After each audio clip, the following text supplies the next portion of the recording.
I stared at the luxurious lakefront mansion through the tinted windows of my rental car, watching as my husband Eric carried designer shopping bags up the cobblestone walkway. His arm was draped casually around Cassie, his executive assistant, the woman he'd been sleeping with for the past 8 months.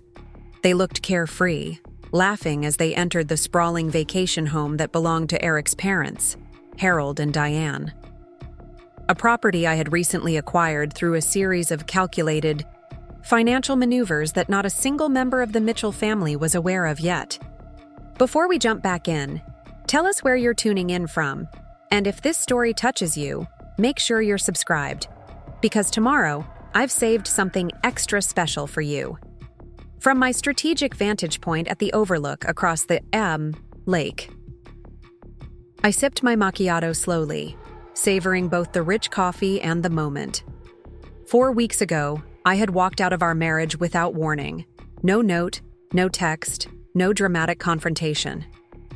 I simply disappeared, taking only essential documents and personal mementos, leaving behind the lavish lakeside mansion Eric believed was our marital home. What my husband didn't know, what his entire family had failed to understand, was that I hadn't been the naive, gold-digging trophy wife they had labeled me as for the past 7 years. As chief investment officer at Meridian Financial, I had orchestrated every major purchase in our marriage, including the handling of Harold and Diane's vacation properties when they ran into tax troubles 3 years ago. The moment Eric's parents met me, they decided I wasn't good enough for their son. Despite my MBA from Northwestern and my rising career, they saw only what they wanted to see. A woman from a middle-class background who must be after their family's generational wealth. The whispers began at country club gatherings, then evolved into not-so-subtle comments at family dinners. "How fortunate you are to have found Eric," Diane would say, champagne glass in hand. "Some people work their entire lives and never achieve the lifestyle you walked into." I watched through my binoculars as Eric unlocked the lakefront mansion's grand double doors, holding them open for Cassie. They disappeared inside, no doubt planning to enjoy the weekend in luxury while believing I was somewhere nursing my wounded heart. If only they knew I was actually watching the opening act of a performance I had meticulously choreographed. My phone vibrated with a message from Olivia. "All set for Monday?" "Absolutely," I replied. "They've just arrived, enjoying their last weekend in blissful ignorance." I started the car and pulled away from the overlook, heading to the boutique hotel where I'd been staying under a name the Mitchells would never think to look for. My temporary home base was comfortable but unassuming. Nothing like the ostentatious displays of wealth the Mitchell family considered essential. I met Eric 8 years ago at a charity auction benefiting Chicago's Children's Hospital. He introduced himself as the vice president of Mitchell Development, his family's real estate empire. With his tailored suit and practiced charm, he certainly looked the part of the privileged heir. What caught me off guard wasn't his obvious wealth, but the genuine interest he seemed to take in my work in investment banking. "You're analyzing risk factors in ways I've never considered," he said after I explained my approach to certain investments. "My family's business could benefit from that kind of thinking." Our relationship progressed quickly. Within a year, we were married in a lavish ceremony that made the society pages exactly what the Mitchells expected. What they didn't expect was that I would maintain my career, continuing to climb the ranks at Meridian Financial rather than settling into the role of socialite wife. "You don't need to work, darling," Diane once told me over brunch at Oak Ridge Country Club. "Eric makes more than enough to give you everything you could want." The subtext was clear. My ambition confused them, contradicted their narrative about me. For several years, I tried to win their approval. I attended their social functions, donated to their preferred charities, even helped Harold restructure some business investments that were underperforming. Nothing changed their perception. To them, I remained an outsider, a fortune hunter who had somehow trapped their son. The first signs of trouble in my marriage appeared during our 5th year together. Eric began coming home later, offering vague explanations about client meetings. Our conversations grew shorter, our intimacy more distant. I noticed changes in his behavior, a new cologne, a protective attitude toward his phone, canceled weekend plans due to emergency work situations. Unlike the tearful confrontation Eric might have expected, I approached the situation differently. I hired a discreet private investigator not out of jealous rage, but from a practical need to understand the full picture. The evidence came back within weeks. Photos of Eric and Cassie entering hotel rooms, expense records showing jewelry purchases that never made their way to me, text messages coordinating their rendezvous. I received this confirmation just days after a particularly humiliating dinner at Harold and Diane's estate, where they had invited several of their friends and spent the evening making thinly veiled comments about women who marry into wealth. "Some people work for their success," Harold had said, raising his glass, "while others simply make strategic marriages." The table laughed as I sat there, my face frozen in a polite smile while Eric watched silently, neither defending me nor acknowledging the insult. That night marked a turning point. I stopped trying to earn their respect and began formulating a different approach. What the Mitchells never bothered to discover was that I had been the financial backbone of my marriage from the beginning. My salary had always exceeded Eric's, though he presented himself as the primary provider.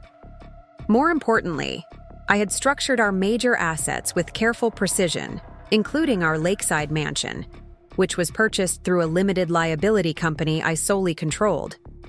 3 years ago, when Harold and Diane faced a significant tax liability, they turned to Eric for help. Eric, in turn, came to me. I suggested a solution. I would create a holding company to purchase their vacation properties, the lakefront mansion and 2 additional luxury cabins in Sunset Cove, providing them with the capital to resolve their tax issues while allowing them to continue using the properties through a leaseback arrangement. The legal documents were complex, the financial structure sophisticated, and neither Harold, Diane, nor Eric fully understood the implications of what they had signed. As I drove back to my hotel, I thought about the moment, just 5 weeks ago, when everything changed. I had come home early from a conference to find Eric and Cassie in our kitchen. They weren't being intimate. Almost worse, they were comfortably domestic, laughing as they prepared dinner together in my space. I quietly backed away before they noticed me, got in my car, and drove to Olivia's house. "They're in our kitchen," I told her, my voice eerily calm, making dinner like they live there. Olivia, my closest friend since college and a corporate attorney, immediately opened a bottle of wine. "What are you going to do?" "Execute the contingency plan," I replied, accepting the glass she offered. For the past year, as my suspicions about Eric grew, I had been quietly preparing for this eventuality. I had established separate bank accounts, secured important documents, and most crucially, reviewed all the property arrangements I had created, including the structure holding the Mitchell family's precious vacation properties. My hotel room had become a command center of sorts. Spread across the desk were financial statements, property records, and legal documents. On the wall, I had created a timeline, not out of obsession, but from a practical need to coordinate the various elements of my strategy. Natalie Washington, my attorney, had helped me refine the approach. "The holding company agreement gives you the right to call the loans due with 30 days' notice," she explained during our first consultation after I discovered the affair. "If they can't repay the full amount, which we know they can't without liquidating significant assets, you have the right to take full ownership." "And the marital home?" I had asked. "Completely separate from your other actions," Natalie confirmed. "The LLC that owns the property is solely in your name. Eric has no legal claim to it." Now, as Saturday evening approached, I reviewed the documents one final time. Monday morning, formal notices would be delivered to Harold and Diane Mitchell. informing them that the loans secured by their vacation properties were being called due, with full payment required within 30 days.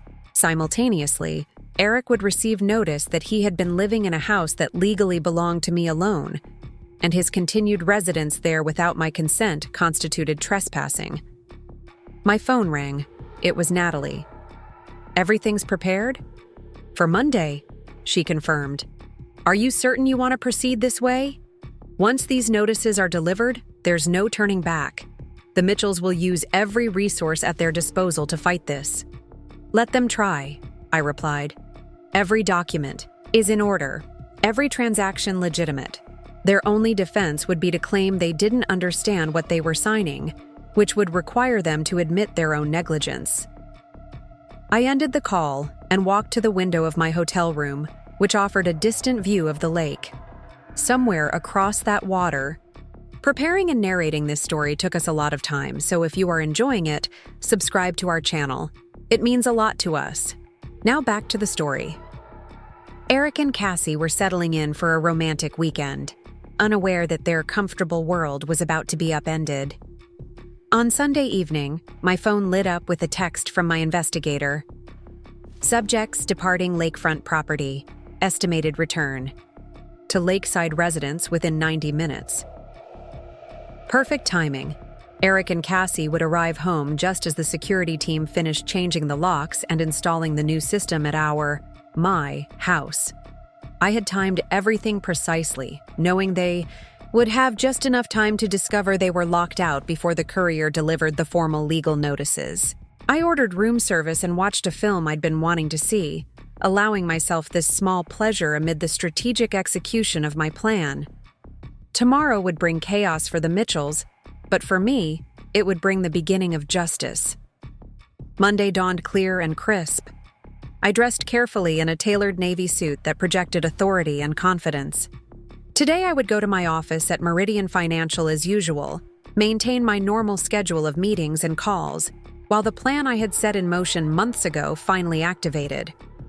At 9 a.m. precisely, couriers delivered formal notices to Harold and Diane Mitchell at their primary residence, to Eric at his office, and to the front door of my Lakeside home, where Eric had likely spent the night trying to figure out why his keys no longer worked.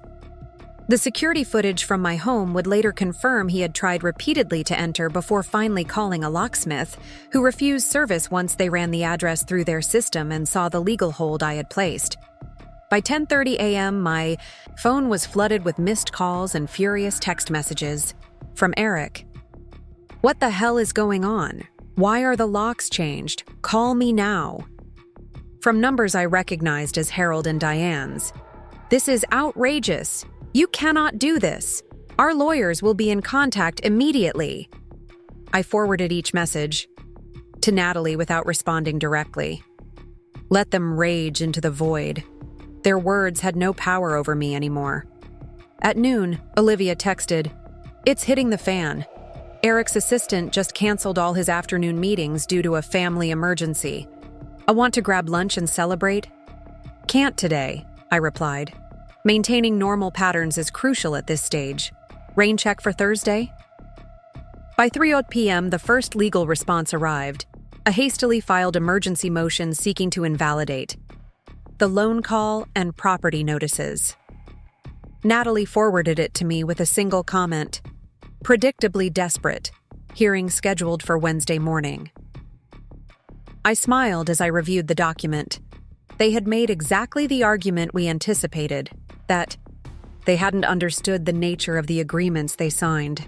Unfortunately for them, each document contained multiple initialed clauses explicitly acknowledging they had reviewed the terms with independent counsel and understood the consequences of default.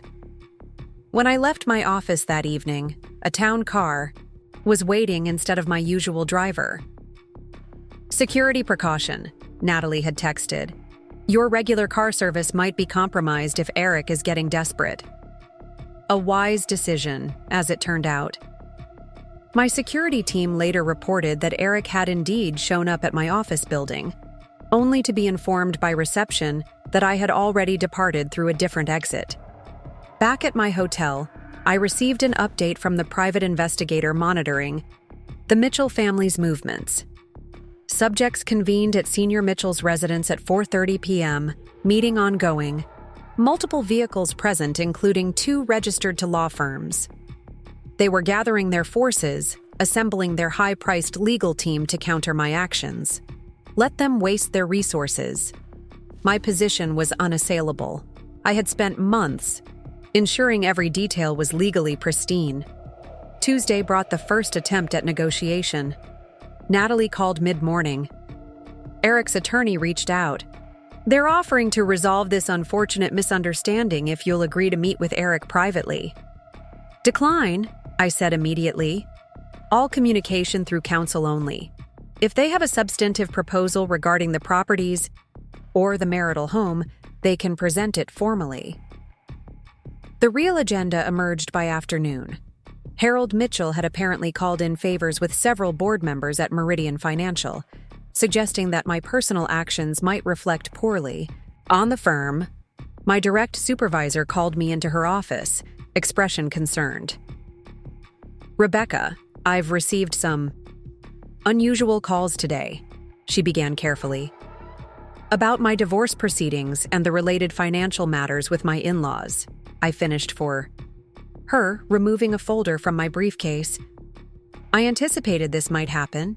Here's a complete overview of the situation, including documentation showing that all my actions are legally sound and entirely separate from my work here. I've also included a brief from our general counsel confirming there's no conflict of interest or ethical concern." Her eyebrows rose as she scanned the documents. "You've been thorough." "I always am," I replied simply. By Tuesday evening, the Mitchell family's desperation had begun to show. The country club circles were buzzing with contradictory rumors, some painting me as a vengeful, unstable woman, others suggesting that Eric had been caught embezzling from his family's company to support a gambling addiction. The Mitchells' attempts to control the narrative were backfiring spectacularly. Wednesday morning found me sitting beside Natalie in courtroom 302 of the county courthouse, watching as Harold and Diane Mitchell entered with their legal team, 3 attorneys from one of Chicago's most expensive firms. Eric trailed behind them, looking haggard and sleep-deprived, his typically immaculate appearance noticeably disheveled. He tried to approach me before the proceedings began, but Natalie intercepted him smoothly. "All communication through counsel, Mr. Mitchell. Please return to your seat." The hearing itself was almost anticlimactic. The Mitchells' attorneys presented their emergency motion, arguing that the loan call was punitive and without legitimate business purpose, a direct result of marital discord rather than valid financial considerations. When our turn came, Natalie didn't bother to stand. "Your Honor, the loan agreements explicitly permit my client to call these loans due at her discretion with 30 days' notice. The reasons are irrelevant, but if the court requires one, the recent erratic financial decisions by the Mitchell family constitute sufficient business justification. Additionally, we've discovered several technical defaults in the original agreements that would permit immediate foreclosure, though my client has generously allowed the full 30-day period despite these breaches." The judge, a no-nonsense woman in her 60s, reviewed the documents carefully before looking up at the Mitchell's attorneys. "Counselors, your clients signed these agreements. They initialed the clauses specifically acknowledging the consequences of default. Unless you can demonstrate fraud or duress, neither of which you've alleged, I see no grounds for emergency relief." Motion denied. The Mitchells would have 30 days to repay loans they couldn't possibly satisfy without liquidating major assets. Their vacation properties, the lakefront mansion Eric and Cassie had so casually enjoyed just days ago, the prestigious addresses Harold and Diane had boasted about for years, would legally become mine. As we left the courthouse, reporters from several local business publications were waiting.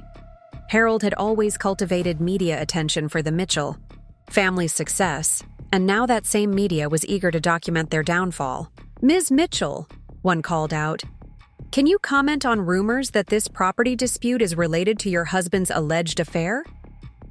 Natalie started to deflect the question, but I placed a gentle hand on her arm. This was an opportunity to reclaim the narrative. While I don't discuss my personal matters publicly, I said, my voice calm and measured, I will say this. For years, I've heard whispers questioning my character and my motives for marrying into the Mitchell family.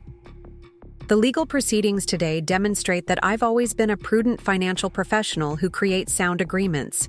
Sometimes people make assumptions about others based on biases rather than facts. Those assumptions can be costly. The soundbite made the evening business report. By nightfall, the story had evolved from wealthy family facing foreclosure to underestimated financial executive turns the tables on in-laws who doubted her. My phone buzzed with a text from Olivia. You're trending on financial Twitter. The women in investment banking are making you their patron saint. That night, Eric made his first direct attempt to contact me since the courthouse. He appeared in the hotel lobby as I returned from dinner, somehow having tracked me down despite my precautions. Becca, please, he said, stepping forward as I entered. Can we talk about this? Whatever settlement you want, whatever you need from me, just stop destroying my family. I regarded him calmly, noting the security personnel already moving in our direction, alerted by the hotel staff as instructed. You should have considered your family before you brought another woman into our home, I replied, my voice low, but perfectly steady. But this isn't about your infidelity, Eric. This is about years of disrespect, about your parents' relentless campaign to paint me as a gold digger, when in reality, I was the one providing the financial foundation they now find crumbling beneath them. My parents were wrong about you, he admitted, desperation evident in his voice. I should have defended you, but this level of retaliation, taking their properties, locking me out of our home, my home, I corrected him, purchased through my LLC with my earnings. As for your parents' properties, they signed those agreements. Willingly, never bothering to read the terms because they assumed I wasn't smart enough to include provisions that might protect my interests. The security team reached us then, positioning themselves discreetly nearby. Sir, Ms. Mitchell has indicated she doesn't wish to speak with you, one said firmly. We'll need to ask you to leave the premises. Eric looked from the security officer back to me, finally seeing what his family had refused to acknowledge for years. That I wasn't the passive, grateful nobody they had imagined, but a competent, strategic woman who had finally stopped tolerating their disdain. This isn't over, he said, but the threat sounded hollow even to him. Actually, Eric, it is, I replied. The properties will be mine in 27 days. The divorce papers have been filed. Your personal items from my house have been packed and are in storage, available for retrieval through my attorney. There's nothing left to discuss. I returned to my hotel suite after the confrontation with Eric, feeling strangely calm despite the intensity of the exchange. The Mitchell family had always underestimated me, and they were continuing to do so even now, assuming that emotional appeals or intimidation tactics would sway me from the course I had so carefully charted. As I removed my jewelry and changed into more comfortable clothes, my phone lit up with a call from Natalie. I've just received a rather interesting voicemail from Harold Mitchell's attorney, she said without preamble. They're requesting an urgent meeting tomorrow morning. Apparently, they have a reasonable proposal that would satisfy all parties. I smiled slightly. That was faster than I expected. They must be truly desperate. From what I can gather, several of their business associates have gotten wind of the situation, Natalie explained. The Mitchell Development Group has 3 major projects in progress, all requiring significant financing. Lenders tend to get nervous when principals in a development company start facing personal financial collapse.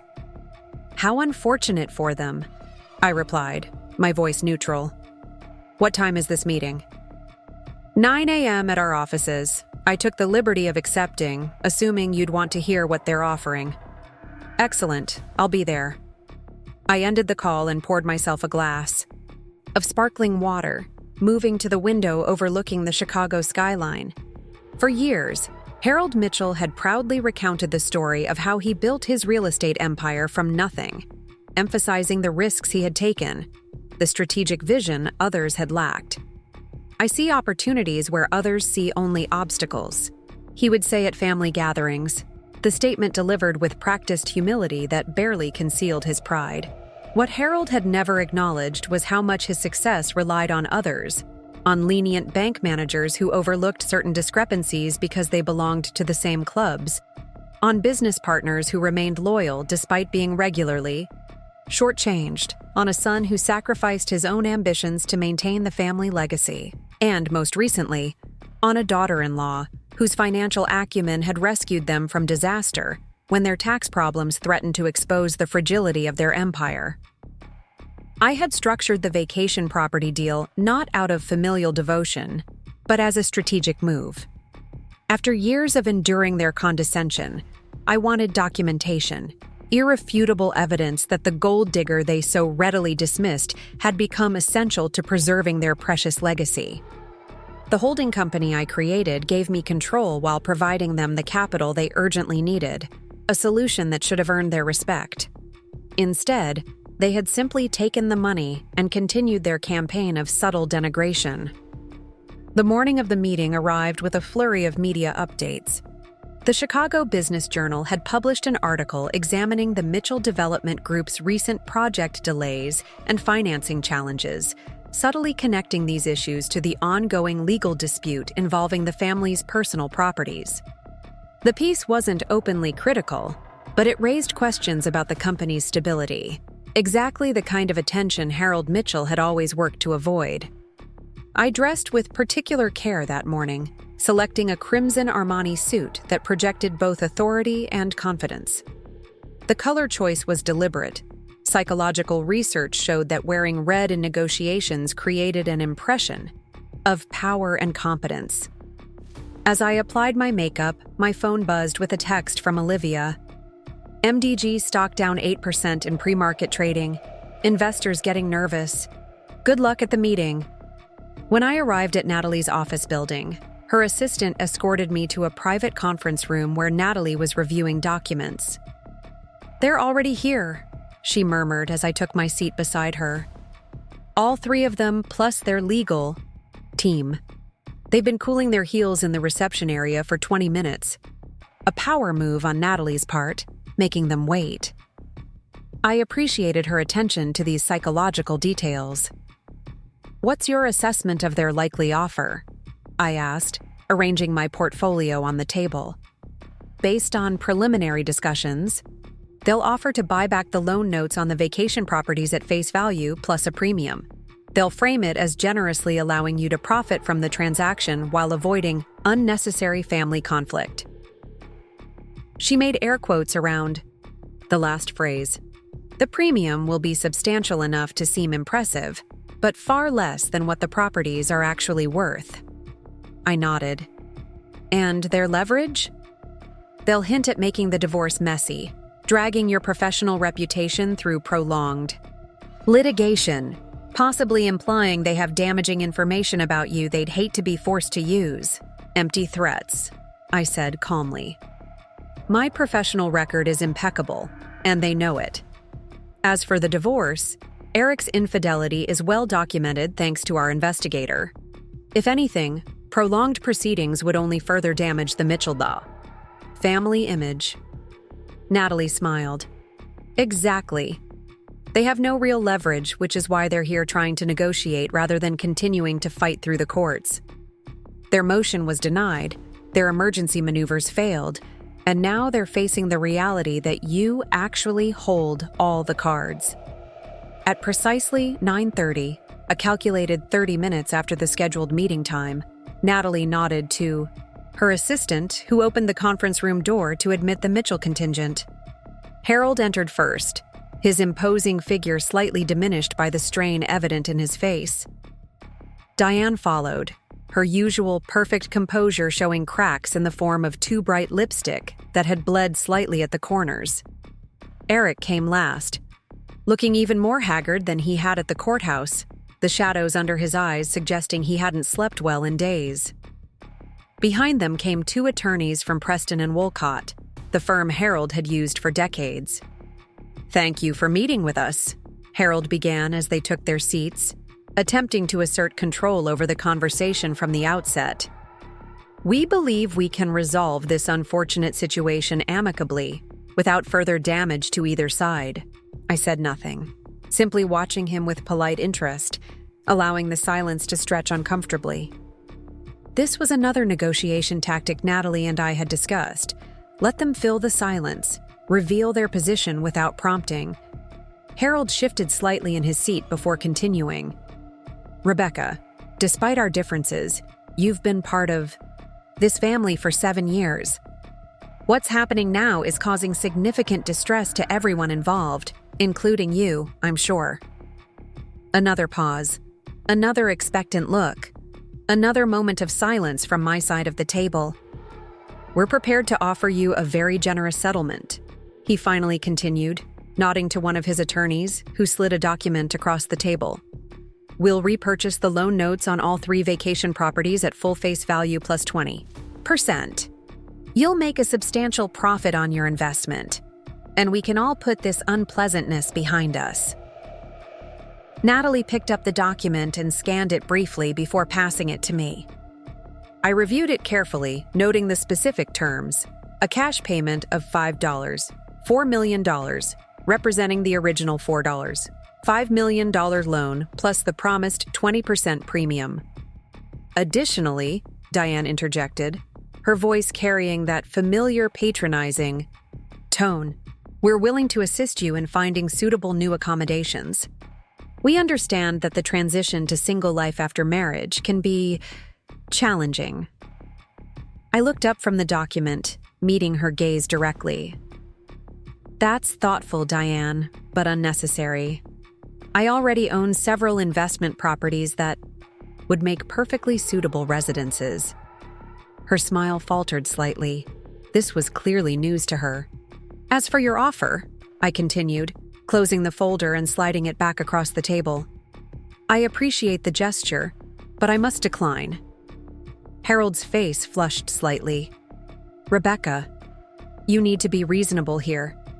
20% is an extremely generous premium, well above market rate for this type of transaction."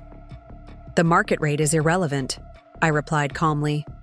"I'm not interested in selling the loan notes.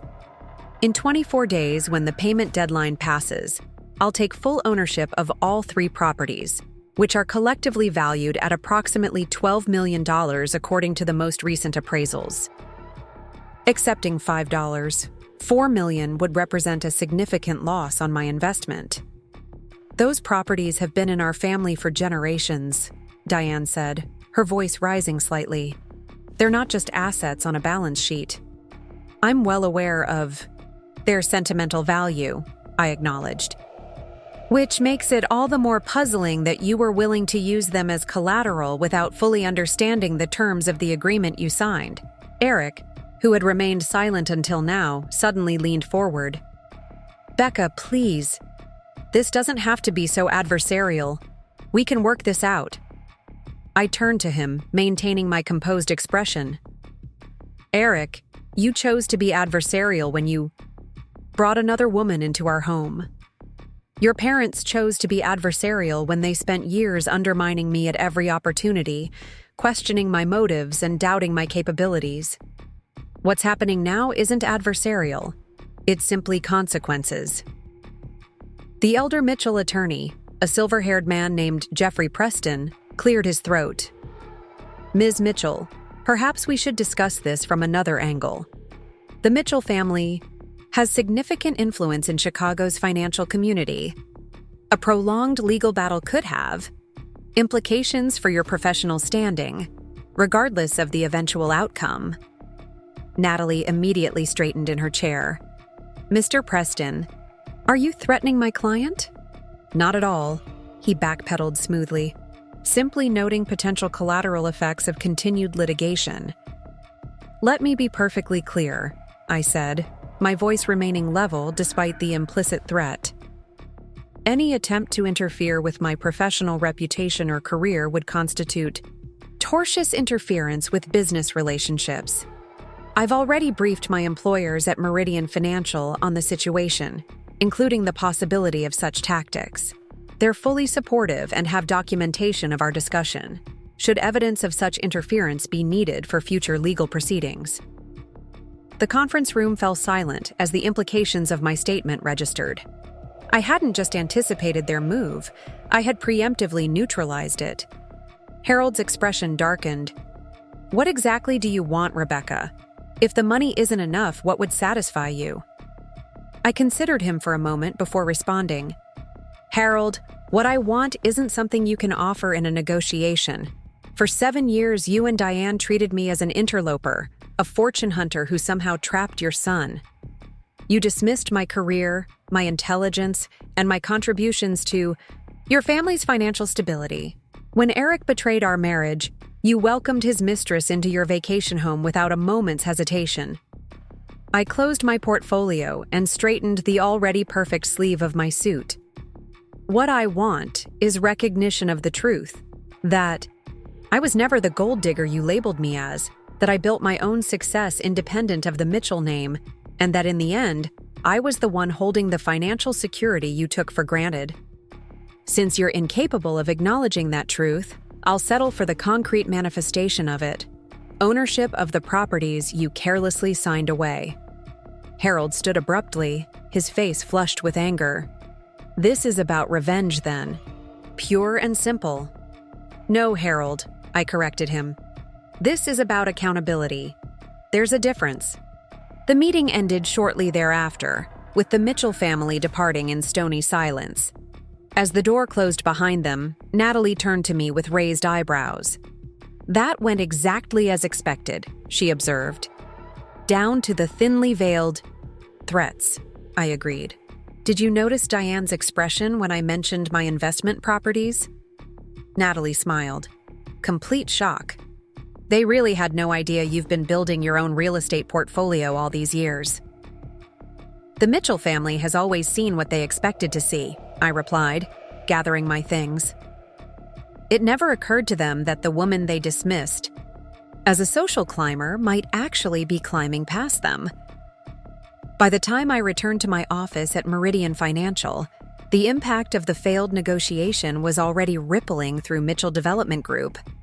Their stock had dropped another 3 percentage points, and industry analysts were beginning to ask pointed questions about the company's liquidity and project timelines. My direct supervisor, Caroline Winters, called me into her office shortly after lunch. "The Mitchell situation is escalating," she said without preamble. "Harold Mitchell called our CEO directly this morning." I kept my expression neutral. "What was discussed?" "He suggested your personal vendetta against his family was causing market destabilization that could affect multiple financial institutions, including ours." Caroline's tone made it clear what she thought of this claim. "Marcus told him in no uncertain terms that Meridian Financial has complete confidence in your professional conduct and that your personal legal matters are entirely separate from your role here." "I appreciate the support," I said sincerely. Caroline leaned forward, her expression softening slightly. "Rebecca, off the record, are you okay? This can't be easy, having your divorce and family drama spill over into your professional sphere." The question caught me slightly off guard. In the midst of executing my strategy, I had given little thought to the emotional toll of the situation. "I'm managing," I replied after a moment, focusing on the logistics rather than the emotions. She nodded understanding. "Your work hasn't suffered at all.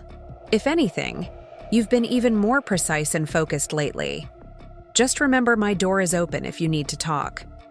That evening, as I returned to my hotel, the front desk clerk informed me that several deliveries had arrived. In my suite, I found 3 separate floral arrangements, each with a card expressing apologies and pleading for another meeting. One from Eric, one from Harold and Diane, and most surprisingly, one from Cassie, Eric's mistress. I opened the card from Cassie first, curiosity overriding caution. "Rebecca?" It read in flowing script. "I understand an apology is inadequate for the pain I've caused. There are things about the situation you should know. Please call me if you're willing to talk. Cassie." Interesting. I set the card aside, making a mental note to discuss this development with Natalie. Cassie reaching out independently suggested a potential fracture in the united front the Mitchell family was attempting to present. Eric's card contained predictable pleas for reconciliation, promises to make things right, and expressions of regret that seemed more focused on his current circumstances than on the actual betrayal. Harold and Diane's message was similarly self-centered, emphasizing the unnecessary damage to the family, rather than acknowledging their role in creating the situation. I gathered all three arrangements and asked the hotel staff to deliver them to a nearby hospital. No sense in wasting perfectly good flowers, and they would bring more joy to patients than they did to me.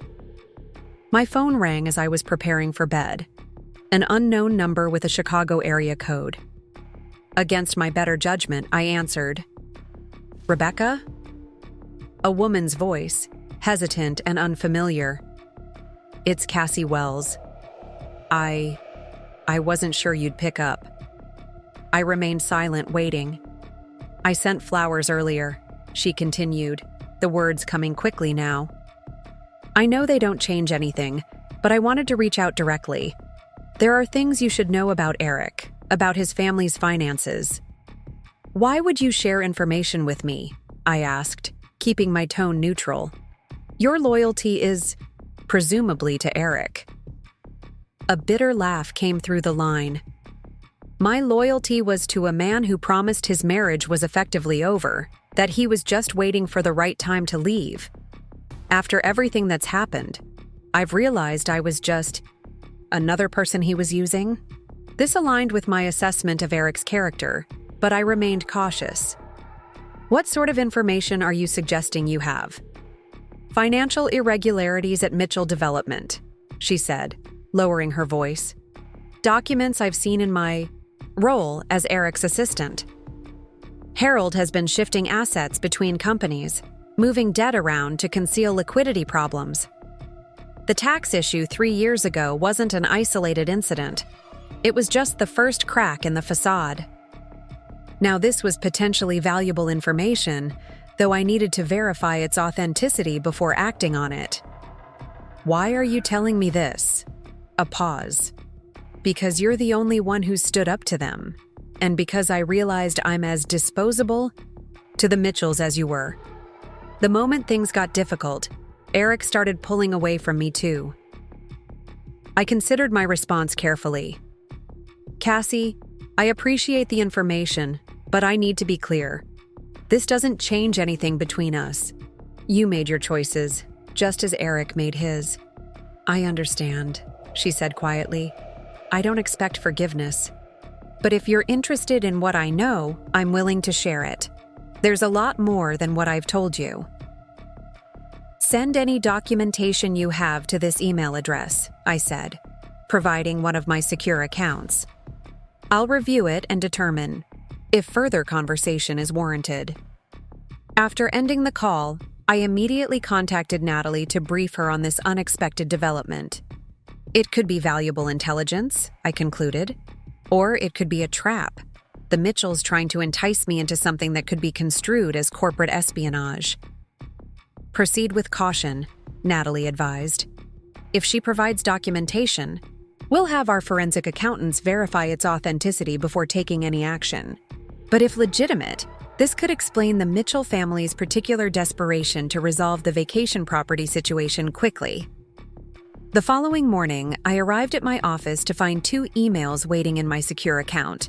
The first, from Cassie, contained several PDFs of internal Mitchell Development Group financial reports, documents that, at first glance, appeared to support her claims about financial irregularities. The second was from Eric, the subject line reading simply, "Please read. Important." I opened Eric's email first, scanning its contents quickly. "Becca," it began, "I understand your anger and your desire to hurt me as I've hurt you. But please, consider what you're doing to my family's legacy, to a company that employs hundreds of people. If MDG fails because of this personal vendetta, those employees lose their livelihoods. Is that collateral damage you're willing to accept? There must be a solution that satisfies your rightful grievances without destroying everything my family has built. Please, meet with me one more time, alone without lawyers or parents involved. Eric." The emotional manipulation was so transparent it was almost insulting. Eric was attempting to shift responsibility, suggesting that my actions, not his, infidelity or his family's financial mismanagement, would be to blame if Mitchell Development Group collapsed. It was the same deflection tactic the Mitchells had always employed, recasting themselves as victims rather than acknowledging their own culpability. I forwarded both emails to Natalie with a brief note. "Reviewing Cassie's documents now. Note Eric's attempt to shift blame for potential MDG collapse to me rather than their own financial issues. Further evidence supporting Cassie's claims." Cassie's documents required more careful scrutiny. They appeared to show a complex web of intercompany loans and asset transfers designed to conceal growing liquidity problems within the Mitchell business empire. If authentic, they suggested that Harold had been robbing Peter to pay Paul for years, using new development projects to paper over failures in earlier ones, a house of cards that had been teetering long before my actions brought additional pressure. I sent the financial documents to Marcus Chen, Meridian Financial's head of forensic accounting, with a confidential request to verify their authenticity and assess their implications. Marcus had been an ally throughout my career, and I trusted his discretion as well as his expertise. By midday, the business news was reporting that Mitchell Development Group had unexpectedly postponed groundbreaking on their newest project, a luxury condominium development that had been heavily promoted in investment circles. The company's stock dropped another 6% on the announcement. Olivia called during my lunch break.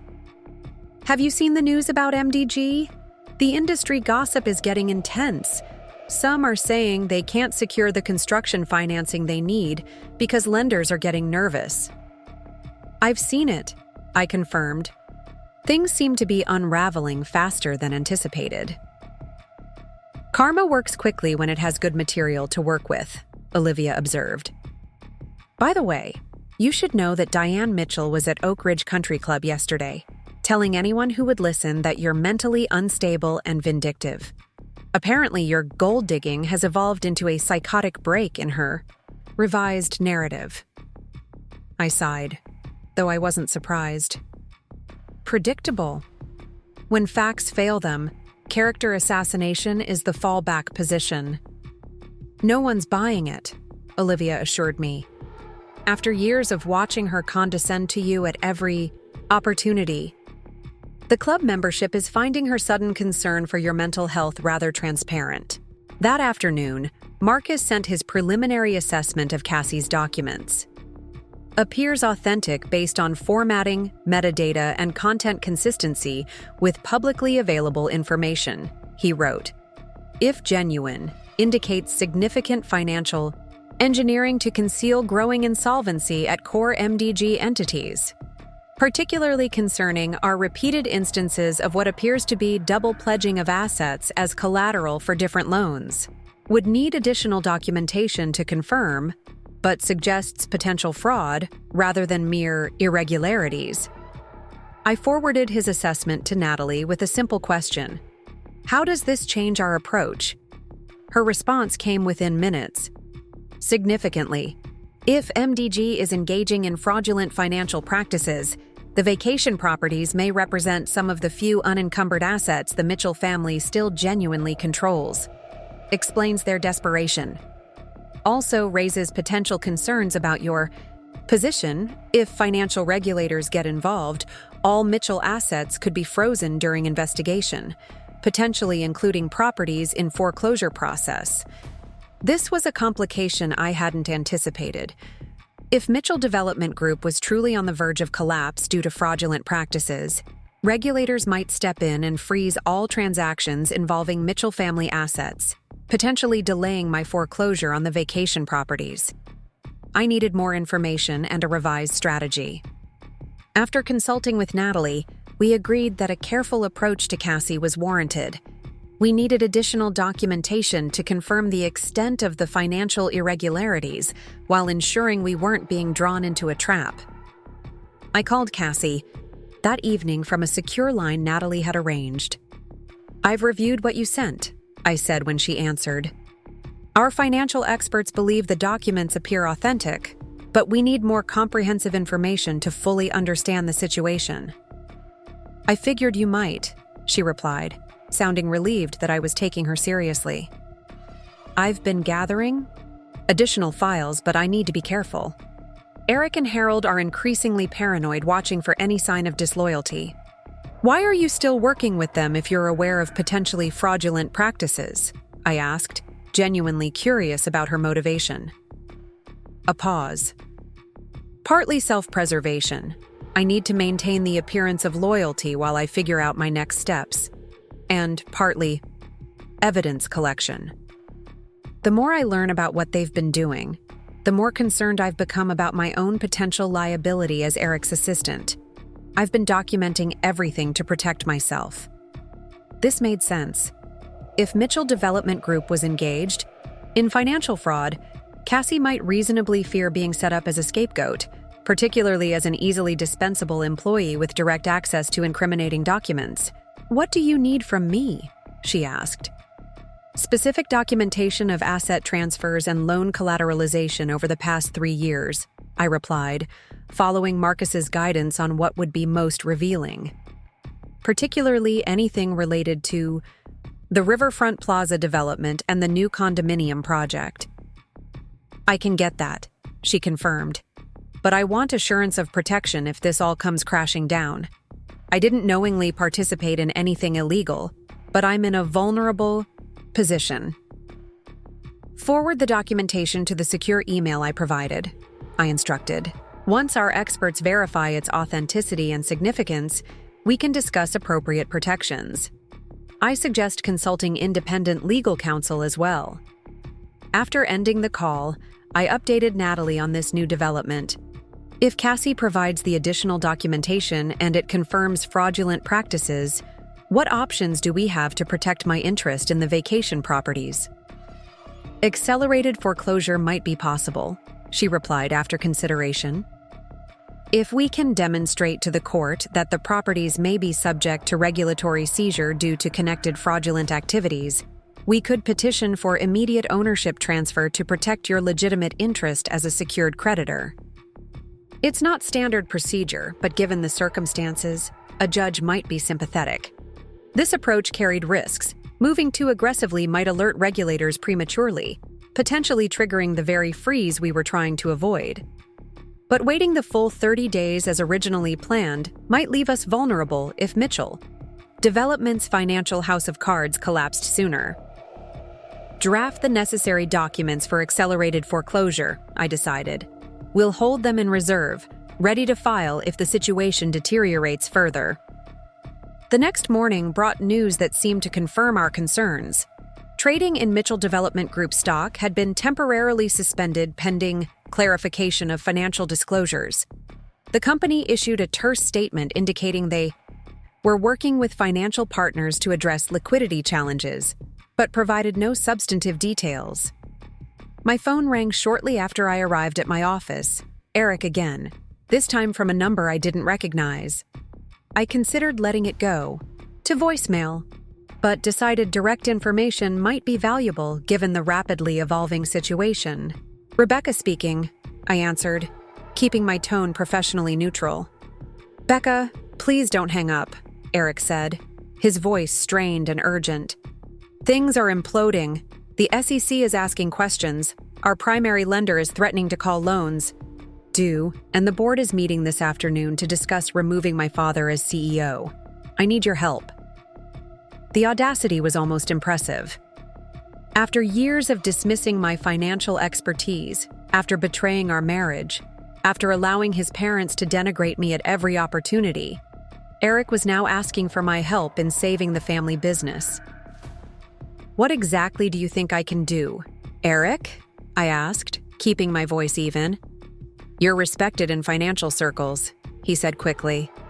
"If you made a public statement supporting Mitchell Development, indicating that your personal legal matters with the family are being resolved amicably, it could help stabilize investor confidence." I took a moment to process this request. He wasn't just asking for help, he was asking me to publicly lie, to protect the very people who had spent years undermining me. "Let me understand this correctly," I said slowly. "You want me to risk my professional reputation by vouching for a company that appears to be engaged in financial irregularities, all to help the family that has consistently disrespected me for years?" "It's not like that," he protested weakly. "There have been some aggressive financial strategies, but nothing illegal. And thousands of jobs are at stake, Becca. This isn't just about my family anymore. Those employees deserve better than leadership that puts their livelihoods at risk through aggressive financial strategies," I replied. "And I deserve better than being asked to compromise my integrity to save people who never showed me basic respect." "What do you want then?" he asked, desperation evident in his voice. "Name your price. Whatever it takes to end this." "My price?" I echoed, a cold anger finally seeping into my voice. "This isn't a negotiation, Eric. This is the natural conclusion of choices you and your family made long before I filed for divorce. You chose to betray our marriage. Your parents chose to treat me with contempt, despite depending on my financial expertise. Mitchell Development chose to engage in questionable financial practices rather than operating with transparency and integrity." The line was silent for a moment. "So you're just going to watch it all burn?" he finally asked. "I'm going to proceed with legally foreclosing on properties that were used as collateral for loans that won't be repaid," I corrected him. "What happens to Mitchell Development Group is the result of decisions made by its leadership, not by me." I ended the call, feeling a surprising sense of clarity. For years, I had suppressed my anger at the Mitchell family's treatment, channeling it instead into meticulously constructed legal and financial strategies. Now, as their empire teetered on the brink of collapse, I recognized that my controlled response had been more effective than any emotional outburst could ever have been. My phone buzzed with a text from Natalie. "Breaking news. SEC just announced formal investigation into Mitchell Development Group for potential securities violations. We need to file for accelerated foreclosure immediately. Meeting at my office in 30 minutes?" I confirmed the meeting and gathered my things, informing Caroline that I needed to handle an urgent personal legal matter. As I left the Meridian Financial Building, I noticed a group of reporters gathered at the entrance, presumably hoping to catch employees who might have insights into Mitchell Development's troubles, given our firm's occasional business connections. One spotted me and called out, "Ms. Mitchell, do you have any comment on the SEC investigation into your in-laws' company?" I kept walking, maintaining the composed expression that had become my armor throughout this ordeal. The question followed me nonetheless. "Is it true that your divorce proceedings triggered the financial scrutiny that led to today's investigation?"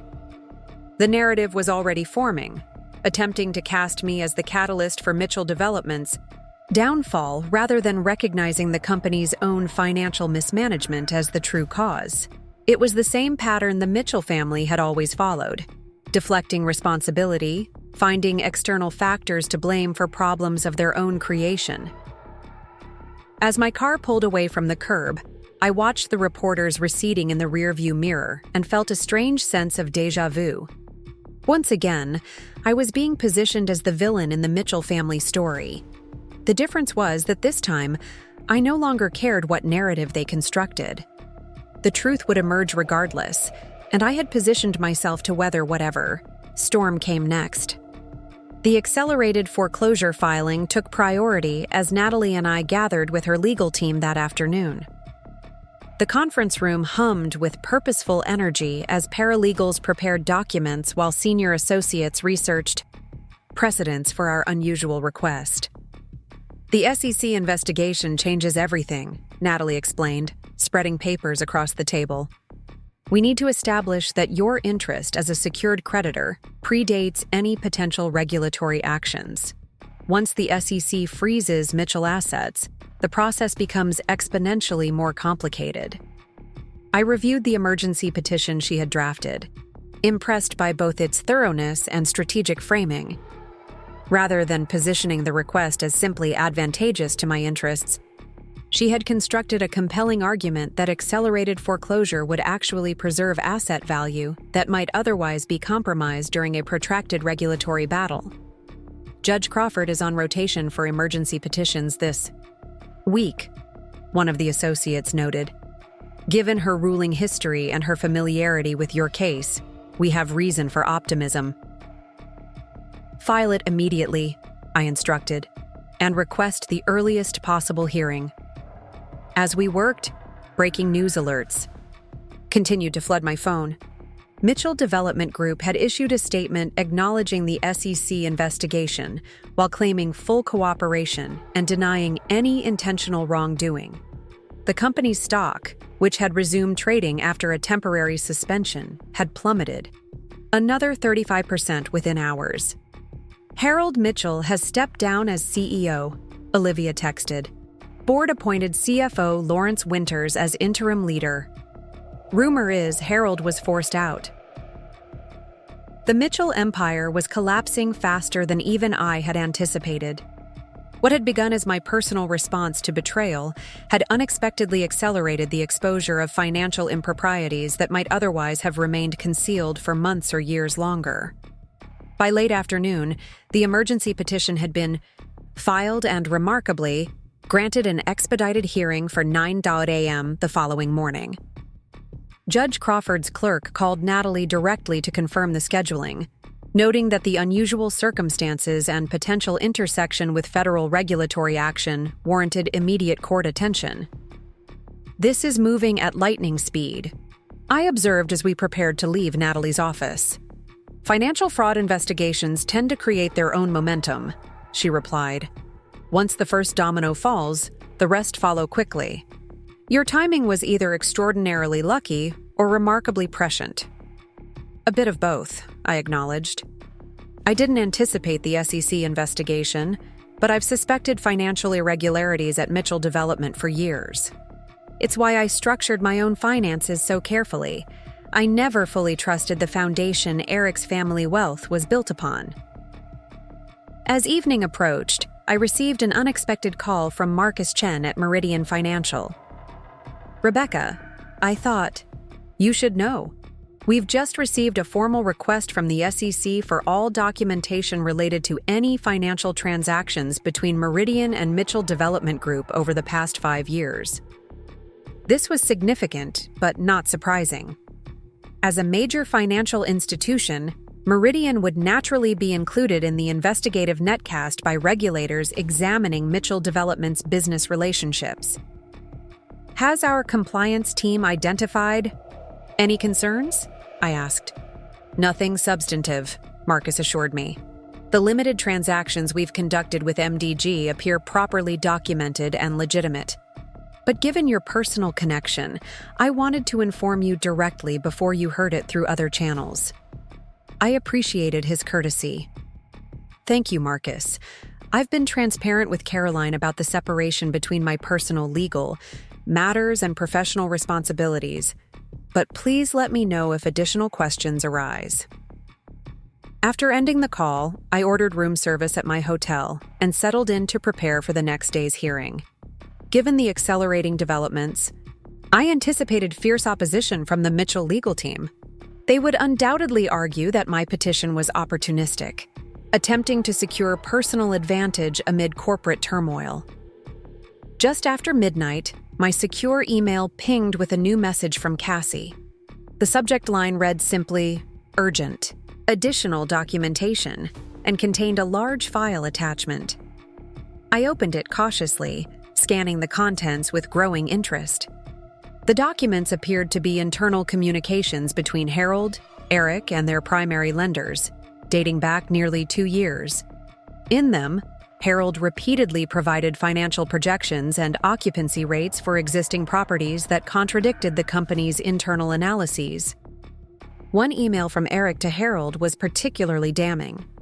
Wells Fargo still questioning the Riverfront Plaza numbers. Can we rework the projections to address their concerns without revealing the actual pre-leasing status?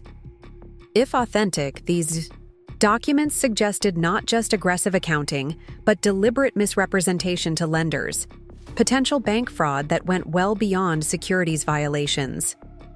I forwarded the entire package to Natalie with a brief note. For tomorrow's hearing, appears to show intentional misrepresentation to lenders. Authenticate if possible before proceeding. Sleep came fitfully that night, my mind cycling through potential scenarios for the morning hearing and beyond. The Mitchell family had underestimated me from the beginning, never imagining that their dismissed daughter-in-law would not only stand her ground, but potentially become instrumental in exposing years of financial misconduct. I arrived at the courthouse 30 minutes early, dressed in a tailored navy suit that projected authority without ostentation. Natalie met me at the entrance, accompanied by 2 associates carrying multiple document boxes. We've authenticated the Cassie documents as much as possible on short notice, she informed me as we cleared security. Metadata analysis confirms they originated from Mitchell development servers, and the content aligns with publicly known project timelines. We've included relevant excerpts in our supplementary filing this morning. The courtroom was surprisingly crowded for an early emergency hearing. Financial reporters occupied several rows, their presence indicating that word of our petition had leaked despite the expedited scheduling. I recognized faces from the Wall Street Journal and Bloomberg among them. At precisely 8:55 a.m., the Mitchell legal team entered, no longer led by the venerable Jeffrey Preston, but by Carolyn Liang, a notoriously aggressive litigator specializing in financial crisis management. Neither Harold, Diane, nor Eric accompanied their attorneys, a telling absence that suggested they were occupied with more pressing matters related to the SEC investigation. Judge Crawford entered at exactly 9 a.m., acknowledging the assembled parties with a brief nod before addressing the unusual circumstances directly. This court has reviewed the emergency petition for accelerated foreclosure on properties held as loan collateral, she began. Given the extraordinary circumstances created by yesterday's announced SEC investigation into Mitchell Development Group, I've granted this expedited hearing to address time-sensitive concerns. Ms. Harper, please present your client's position. Natalie rose smoothly. Your Honor, my client holds legitimate loan notes secured by 3 specific properties owned by the Mitchell family. These loans, now in default, would ordinarily proceed through standard foreclosure timelines. However, the SEC investigation creates significant risk that these properties may be improperly entangled in regulatory actions targeting unrelated Mitchell assets and entities. She continued methodically, explaining the clear separation between the vacation properties and Mitchell Development Group's corporate structure, emphasizing that any regulatory freeze affecting these specific assets would represent an unjustified encumbrance on my legitimate creditor interests. Furthermore, Natalie concluded, we've provided supplementary documentation suggesting that Mitchell Development's financial practices may extend beyond securities violations to potential bank fraud, increasing the likelihood of comprehensive asset freezes that could unjustly delay my client's rightful claim to these properties. Judge Crawford turned to Ms. Liang. Counsel for the Mitchell family, your response? Carolyn Liang approached the podium with the confident stride of someone accustomed to high-stakes litigation. Your Honor, this petition represents nothing more than opportunistic maneuvering by a disgruntled soon-to-be ex-family member seeking to capitalize on temporary corporate challenges. The properties in question have been in the Mitchell family for generations and were never intended to be permanently transferred through these financing arrangements. She gestured dismissively toward our table. As for the so-called supplementary documentation, its suspicious timing and unverified provenance should raise serious questions about its authenticity. We believe these materials were improperly obtained and potentially altered to support Ms. Mitchell's narrative. Judge Crawford's expression remained impassive. Are you suggesting the documents are fraudulent, Ms. Liang? We haven't had adequate time to determine authenticity, Your Honor, given the extraordinarily rushed nature of these proceedings. We're simply noting that accepting such 11th-hour submissions without proper verification would be procedurally inappropriate. Judge Crawford nodded thoughtfully. I understand your concern. However, I must note that the loan agreements themselves are not in dispute. The Mitchell family acknowledges signing them and accepting the funds, correct? Yes, Your Honor, but with the understanding that the understanding is clearly documented in the agreements themselves, Judge Crawford interrupted, which explicitly state that failure to repay the loans by specified dates constitutes default and permits the creditor to take ownership of the collateral properties. These are standard terms that any experienced business person would recognize. Ms. Liang shifted tactics. Your Honor, given the ongoing SEC investigation, we believe all Mitchell family transactions should remain status quo pending regulatory review. Accelerating this foreclosure might interfere with federal authorities' ability to conduct a comprehensive financial assessment. It was exactly the argument we had anticipated, attempting to use the regulatory investigation as a shield against our legitimate claim. Natalie rose again. Your Honor, we've consulted with securities law experts who confirm that private debt transactions properly documented and executed prior to any regulatory action would not typically be subject to SEC jurisdiction unless specifically implicated in securities violations. There is no evidence connecting these particular properties to the alleged corporate misconduct under investigation. Judge Crawford studied both attorneys carefully before speaking. I've reviewed the loan documentation thoroughly. The terms are clear, the default is established, and the properties identified as collateral are distinctly separate from Mitchell Development Group's corporate holdings. The SEC investigation, while certainly serious, does not justify infringing on legitimate creditor rights for assets not demonstrably connected to the matters under regulatory scrutiny. My pulse quickened as I sensed the direction of her ruling. Furthermore, she continued, the potential for broader asset freezes in the near future creates precisely the extraordinary circumstance that warrants accelerated proceedings to protect legitimate interests established prior to regulatory intervention. Therefore, I am granting the petition for accelerated foreclosure. She turned to her clerk. Prepare the order transferring ownership of all 3 properties to Rebecca Mitchell, effective immediately. The Mitchell family shall have 48 hours to remove personal belongings not attached to the properties, with such removal to be supervised by court-appointed officials. Ms. Liang immediately protested. Your Honor, we intend to appeal this ruling and request a stay pending that appeal. Judge Crawford's expression hardened slightly. You're certainly entitled to appeal, Ms. Liang, but I will not stay the order. Given the rapidly evolving financial situation surrounding Mitchell Development Group, any delay creates unacceptable risk to legitimate creditor interests. My order stands, effective immediately. She banged her gavel with finality, rose, and departed the courtroom, leaving a momentary silence that was quickly filled by the murmurs of observers and the furious note-taking of reporters. Natalie turned to me with a restrained smile. Congratulations, Rebecca. You now own all 3 vacation properties free and clear. The victory felt surreal, less emotional than I might have expected, and more like the logical conclusion of a carefully executed strategy. Within the span of just over a month, I had gone from discovering my husband's infidelity to reclaiming my marital home to now owning the cherished vacation properties his family had flaunted for generations. As we gathered our materials to leave, a court officer approached with an envelope. Ms. Mitchell, Judge Crawford asked me to deliver this to you personally. Inside was a brief handwritten note.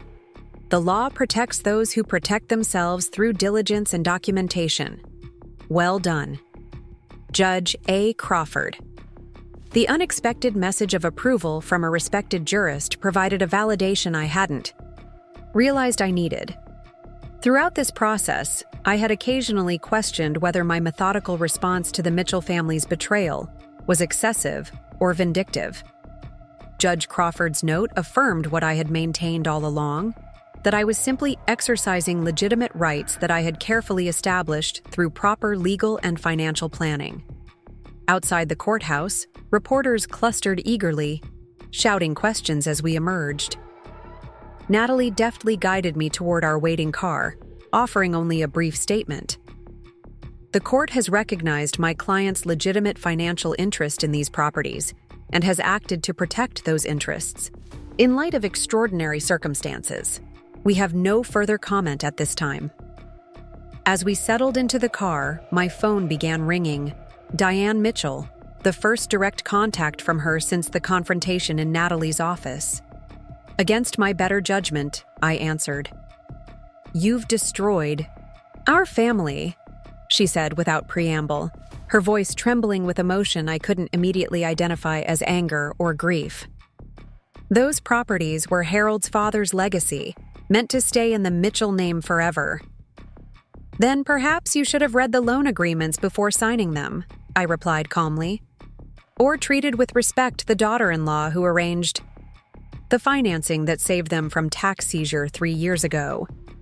We welcomed you into our family," she insisted. "Gave you a life of privilege you never could have achieved on your own." The sheer delusion of her statement momentarily left me speechless. Even now, facing the consequences of years of dismissive treatment, Diane remained committed to the fiction that I was somehow indebted to the Mitchell family rather than the other way around. "Diane, my annual income exceeded Eric's every year of our marriage," I finally responded. "The down payment on our home came from my savings. The financing structure that temporarily saved your vacation properties from tax seizure was my creation. The privilege you imagine you bestowed upon me was actually financial security I built for myself that you and your family repeatedly benefited from while simultaneously denigrating me." "You never belonged in our world," she said, her voice hardening. "This vindictive display only proves what we always knew about you." I sighed, suddenly tired of the circular conversation. "Diane, when the SEC investigation is complete and the full extent of Mitchell Development's financial practices becomes public, I suspect your world will look very different than it does now. I suggest you use these final 48 hours to collect whatever personal mementos you value from the vacation properties, as the court has ordered." I ended the call and silenced my phone, leaning back against the leather seat as our car navigated through downtown traffic. Natalie watched me with a mixture of concern and curiosity. "You could have ignored her call," she observed. "I wanted to hear what she'd say," I admitted. Whether there would be any acknowledgement of reality, any recognition that their treatment of me contributed to this outcome. And complete denial. Even now, she's clinging to the narrative that I'm an ungrateful interloper taking advantage of their generosity, as if I hadn't earned everything I have through my own efforts. Natalie nodded understanding. People rarely abandon the stories they tell themselves, especially when those stories protect their sense of superiority. The Mitchells built their identity around being the benefactors, the successful family graciously allowing you into their circle. Acknowledging that you were actually the financial backbone would shatter that self-image. Her insight resonated deeply. Throughout my marriage, I had attempted to earn the Mitchells' respect by demonstrating my value, my capabilities, my contributions to their financial stability. I had fundamentally misunderstood that their rejection wasn't based on my actual qualities, but on their need to maintain a hierarchy with themselves at the top. By mid-afternoon, news of the court's decision had spread through financial and social circles. Texts and calls poured in from colleagues and acquaintances, some offering congratulations, others seeking insider information about Mitchell Development's troubles. I responded selectively, maintaining professional discretion while privately savoring the knowledge that my carefully constructed strategy had succeeded beyond my initial expectations. Olivia came to my hotel suite that evening, bringing champagne and a small gift bag. "To celebrate your victory and your new real estate portfolio," she explained, settling onto the sofa. I opened the bag to find a small silver paperweight engraved with the phrase, "The best revenge is massive success." "Frank Sinatra," Olivia noted, filling our glasses. "Seemed appropriate." We clinked glasses as I placed the paperweight on the coffee table. It doesn't feel quite like revenge, I reflected. More like correction, restoring balance that should have existed all along. "Call it what you want," Olivia shrugged. "But you've definitely succeeded where most people would have simply licked their wounds and moved on. You not only stood your ground, but reclaimed territory no one thought you could hold." As we enjoyed the champagne, my phone buzzed with a news alert. "Breaking. FBI joins SEC in Mitchell Development investigation, indicating potential criminal charges." Olivia read the notification over my shoulder and whistled softly. The plot thickens. Once the FBI gets involved, things tend to escalate quickly. "It's beyond my concerns now," I said, though I couldn't help feeling a twist of curiosity about what additional information might have triggered FBI involvement. "The properties are legally mine, regardless of what happens with Mitchell Development." "Speaking of properties," Olivia said, "what are you planning to do with them? 3 luxury vacation homes is quite a portfolio for a single woman, even one as successful as you." It was a practical question I hadn't fully considered, having been focused on securing ownership rather than planning for their future use. The lakefront mansion alone required significant maintenance, not to mention the 2 additional properties in Sunset Cove. "I'll keep the smallest cabin for personal use," I decided. "It's the most private and has the best views. The other 2, perhaps convert them to high-end vacation rentals managed by a professional service. They're in prime locations that should generate substantial income." "Very practical," Olivia approved. "Transform the symbols of Mitchell family privilege into income-producing assets. Harold and Diane would be horrified." The thought brought a small smile to my lips.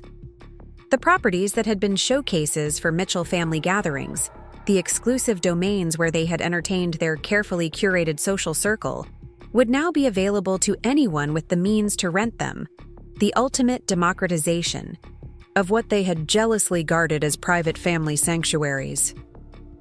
The following morning, I received a detailed report from the court-appointed officials supervising the Mitchells' removal of personal items from the vacation properties.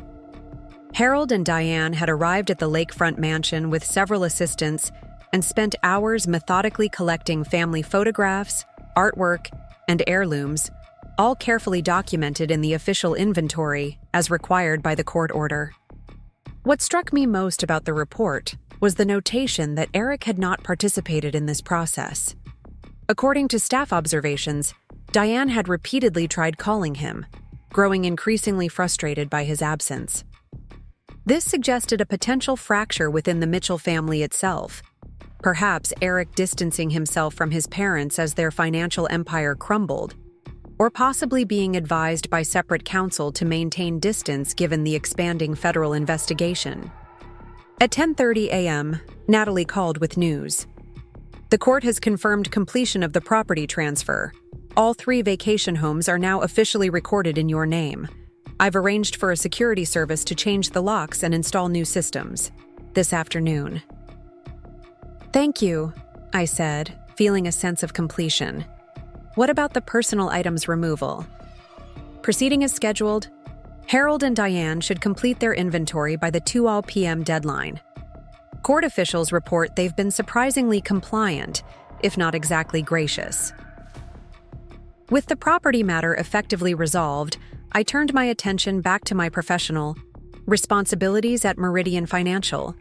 The quarterly investment strategy meeting was scheduled for the following day, and I had a detailed presentation to finalize.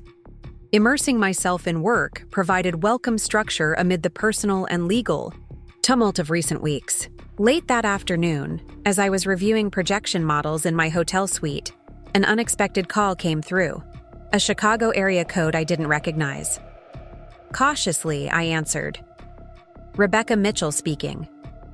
Ms. Mitchell, this is Special Agent Catherine Brennan with the FBI's Financial Crimes Division. I was hoping we might schedule a time to speak regarding Mitchell Development Group and your financial arrangements with the Mitchell family. My breath caught momentarily before professional training took over. Of course, Agent Brennan. I'm happy to cooperate with your investigation. However, I should have my attorney present for any formal discussion. Completely understood, she replied.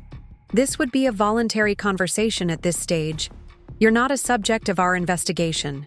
We're simply gathering information about Mitchell Development's financial practices, and your unique position as both a family member and financial professional makes your perspective particularly valuable. I proceeded carefully. I appreciate your clarification. Let me consult with my attorney about scheduling. Would tomorrow afternoon potentially work for a preliminary conversation? That would be fine, Agent Brennan confirmed. My office, or a location of your choosing. After arranging a tentative meeting time, I immediately called Natalie to brief her on this new development. Her response was measured, but cautious. The FBI moving this quickly suggests they already have substantial evidence, she observed. They're likely approaching you as a potential witness rather than a subject, but we should proceed with appropriate caution. I'll clear my schedule to accompany you. Should I be concerned? I asked directly. Not based on any actions you've disclosed to me, Natalie assured me. Your financial arrangements with the Mitchell family were all properly documented and executed for legitimate purposes. But federal investigations can be unpredictable, so having counsel present is simply prudent. As evening approached, I received another unexpected contact, a text from Cassie. FBI interviewed me today for 3 hours. Thought you should know. They have more information than I provided. Someone else is talking. This was interesting. Development.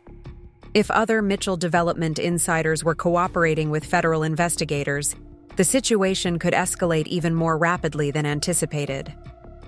I forwarded the message to Natalie with a brief note. Additional context for tomorrow's meeting. Just as I was preparing for bed, my phone rang one final time. Eric again, his 4th attempt to reach me that day. Against my better judgment, I answered. What do you want, Eric? His voice sounded strained, almost unrecognizable. The FBI came to my apartment today. They have emails, financial projections, internal documents I thought were private. They're building a case against my father, the company, possibly me.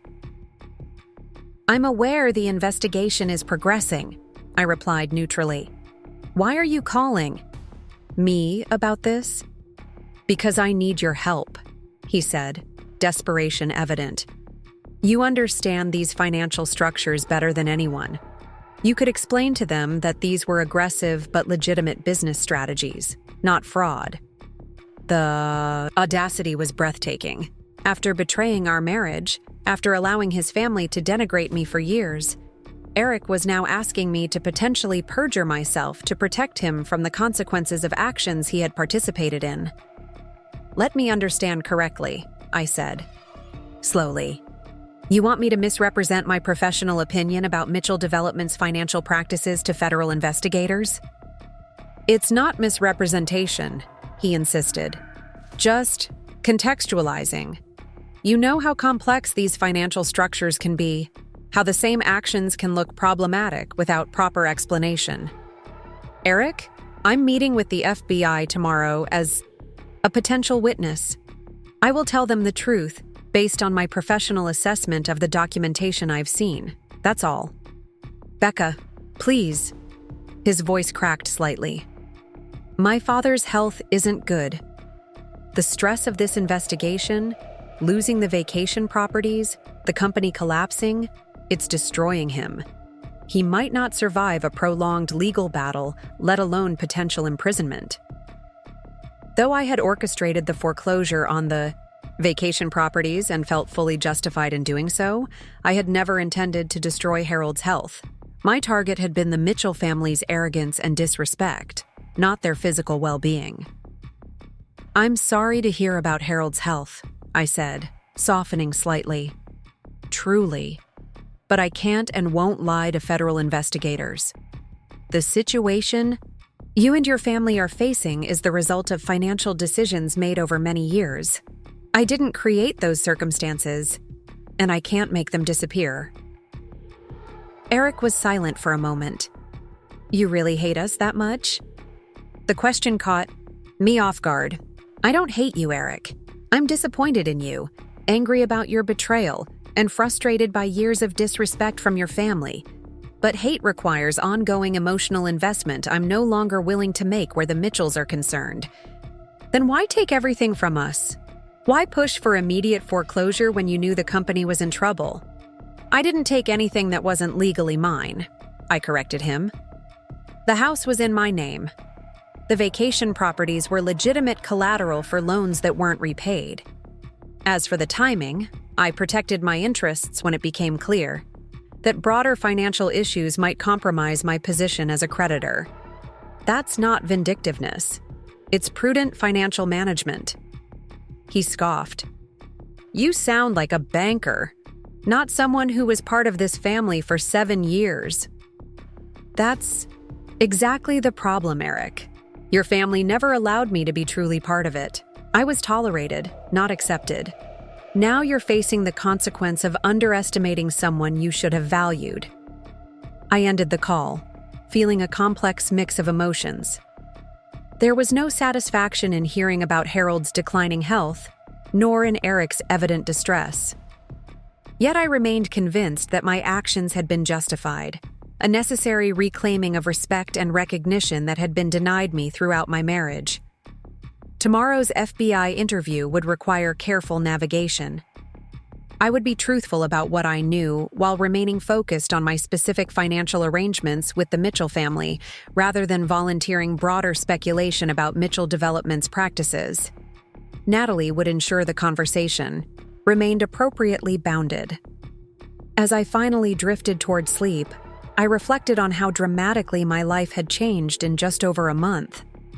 From the shock of discovering Eric's affair, to the methodical reclamation of my property, to now potentially assisting a federal investigation into the Mitchell family's business practices, each step had revealed strengths I hadn't fully recognized in myself before. The gold digger they had dismissed had turned out to be the most financially astute member of their circle. The outsider they had never fully accepted had ultimately outlasted their empire. The woman they had underestimated had reclaimed not just property but power they never believed she possessed. Tomorrow would bring new challenges, but I would face them with the same clear-eyed determination that had carried me through the past month. The Mitchell family had made their choices, and now they would live with the consequences, just as I had chosen to stand my ground, and was now claiming the rewards of that resolve.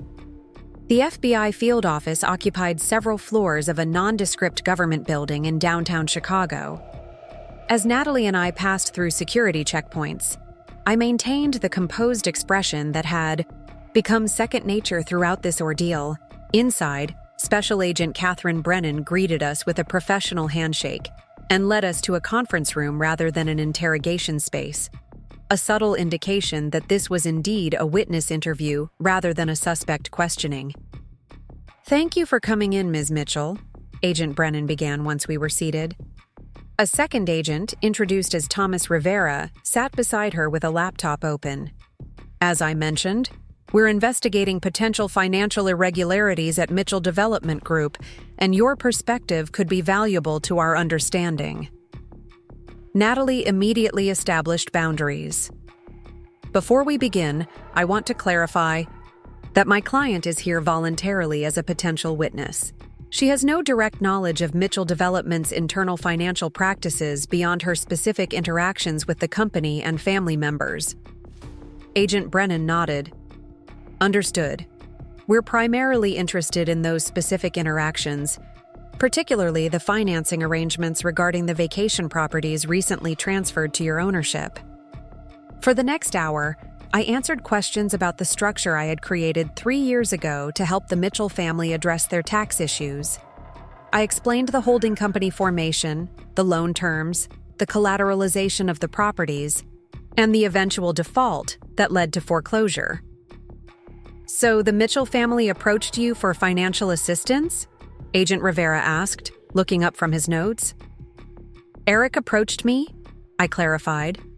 His parents were initially reluctant to accept my help, but were facing significant tax liabilities that required immediate resolution. And you structured the arrangement as loans secured by the properties rather than as direct ownership transfer because... Agent Brennan left the question open-ended. It achieved multiple objectives, I explained. It provided the Mitchells with immediate capital to address their tax situation. It allowed them continued use of the properties through a leaseback arrangement, and it protected my financial interests by securing the loans with tangible assets. The agents exchanged glances before Rivera asked, "Were you aware at that time of any broader financial difficulties at Mitchell Development Group?" Natalie shifted slightly beside me, a subtle warning to consider my answer carefully. This was venturing beyond my direct experience into potential speculation. I had no access to Mitchell Development's internal financial information, I replied, truthfully. My arrangement was with Harold and Diane Mitchell personally, not with the company. The tax issue they faced was presented to me as a personal financial matter rather than a corporate one. Agent Brennan nodded, making a note before changing direction. Let's discuss the timing of your foreclosure action. You moved for accelerated foreclosure immediately after the SEC announced its investigation. What prompted that decision? Legal prudence, I answered. When a major regulatory investigation targets connected parties, a secured creditor has legitimate reason to protect their interests from potential entanglement in regulatory actions. My attorney advised that accelerated foreclosure would establish the clear separation between my legitimate loan interests and any matters under SEC scrutiny. And Judge Crawford agreed, Natalie added smoothly. The questioning continued for another 40 minutes, covering my marriage to Eric, my professional background, and my knowledge of the Mitchell family's financial practices. The agents were particularly interested in any discussions I might have had with Harold about Mitchell Development's financial reporting, but I truthfully had little to offer on that front. Harold had always been careful to maintain separation between his corporate affairs and family matters. Near the end of the interview, Agent Brennan shifted to a more direct approach. Ms. Mitchell, we've received documentation suggesting that Mitchell Development systematically misrepresented occupancy rates and revenue projections to lenders. Did you ever observe or participate in preparing such financial projections? I did not, I answered firmly. My professional work at Meridian Financial was entirely separate from Mitchell Development's operations. While I occasionally offered general financial advice to the family, I was never involved in MDG's corporate financial reporting or projections. Agent Brennan studied me for a moment before continuing. We understand you recently received documents from Cassandra Wells, Eric Mitchell's executive assistant, relating to Mitchell Development's financial practices. Could you tell us about the nature of those communications? I glanced at Natalie, who nodded slightly, indicating I should answer truthfully. Ms. Wells contacted me after my separation from Eric, indicating she had information about potential financial irregularities at Mitchell Development. She subsequently shared certain documents that appeared to show discrepancies between internal financial assessments and information provided to lenders. And what did you do with those documents? Agent Rivera asked. I forwarded them to my attorney, I replied, gesturing toward Natalie. She authenticated them to the extent possible on short notice and included relevant portions in our filing for accelerated foreclosure to support our contention that regulatory complications were likely imminent. Agent Brennan nodded, making a final note before closing her folder. Thank you for your candor, Ms. Mitchell. Your information has been helpful. We may have additional questions as our investigation proceeds, but that's all for today. As we gathered our belongings to leave, Agent Brennan added casually, "By the way, the court-ordered transfer of the vacation properties has been cleared by our office. There's no regulatory impediment to your taking full possession immediately." This seemingly offhand comment was actually significant confirmation. The FBI had specifically evaluated my claim to the properties and determined it was legitimate and separate from their investigation into Mitchell development. That distinction would prove valuable if questions arose later. Outside the federal building, Natalie and I paused on the steps to debrief. "You handled that perfectly," she assessed, forthcoming about your direct knowledge while avoiding speculation. About MDG's broader practices. "Do you think they're building a criminal case against Harold and Eric?" I asked quietly. Natalie considered this carefully. Based on the line of questioning, absolutely. They're particularly focused on bank fraud, misrepresentations to lenders rather than just aggressive accounting practices. Bank fraud carries substantial federal penalties, including potential prison time. I absorbed this assessment silently. My goal had been to reclaim what was rightfully mine and to correct the Mitchell family's misconceptions about my character and capabilities. I had never intended to be a catalyst for criminal proceedings against them, yet events had unfolded in that direction regardless. Would my foreclosure action have accelerated their investigation? I asked. Unlikely, Natalie reassured me. Based on the documentation Cassie provided, federal authorities were already examining Mitchell development. Your foreclosure proceedings may have become intertwined with their timeline, but the investigation would have proceeded regardless. If anything, your actions simply brought to light what was already happening beneath the surface. As we walked to the parking garage, my phone buzzed with a text from Olivia. Just heard MDG announced massive layoffs, 40% of staff being terminated immediately. Stock trading halted again. The human cost of Mitchell Development's collapse was beginning to materialize. Innocent employees losing their livelihoods because of decisions made by leadership they had trusted. While I had no responsibility for those corporate actions, I couldn't help feeling a pang of sympathy for the staff caught in the fallout. "You're not responsible for Mitchell Development's decisions," Natalie said, seeming to read my thoughts. "Their management created this situation through years of questionable practices. Your personal divorce and property matters simply happened to coincide with the inevitable reckoning." That evening, I decided to visit the lakefront property for the first time since taking ownership.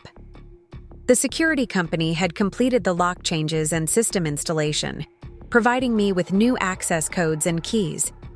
As I drove the familiar route to the mansion, I felt a curious mixture of triumph and melancholy. This property represented both victory in my struggle with the Mitchell family and the final severing of ties with a past I had once believed would be my future.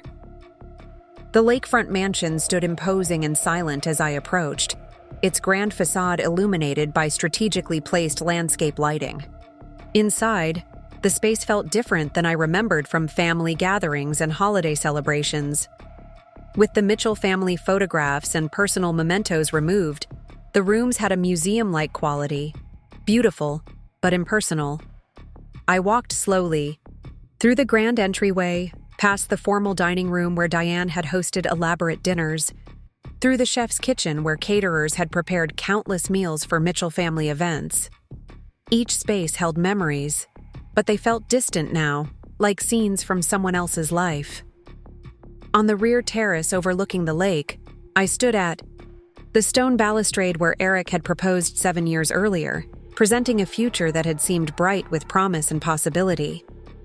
The water beyond shimmered with reflected moonlight, unchanged despite all that had transpired on its shores.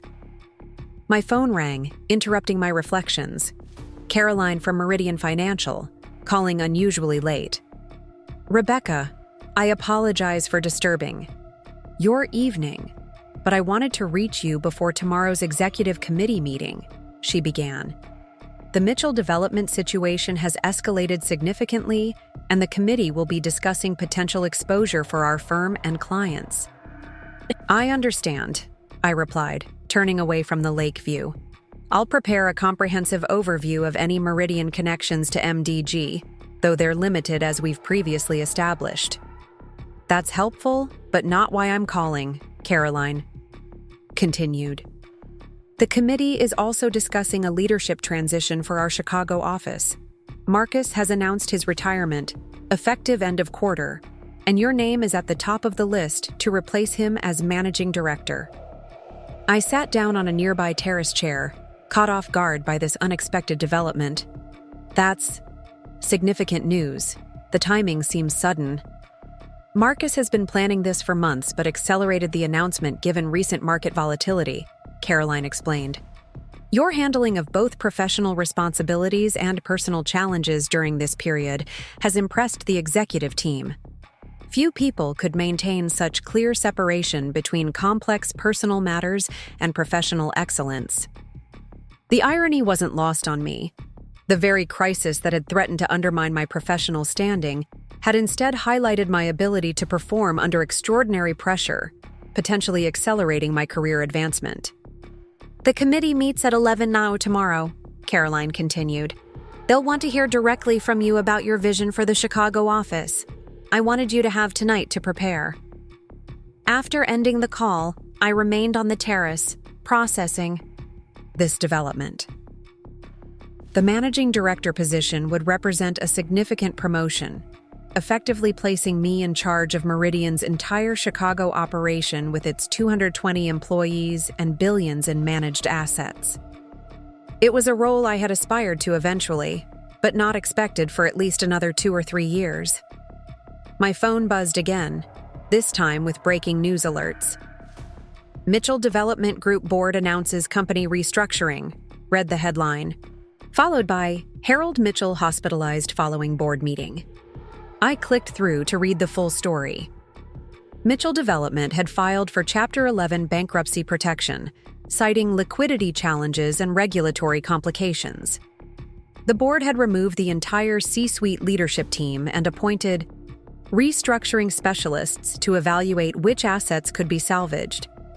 Harold Mitchell had apparently collapsed during the contentious board meeting and been transported to Northwestern Memorial Hospital.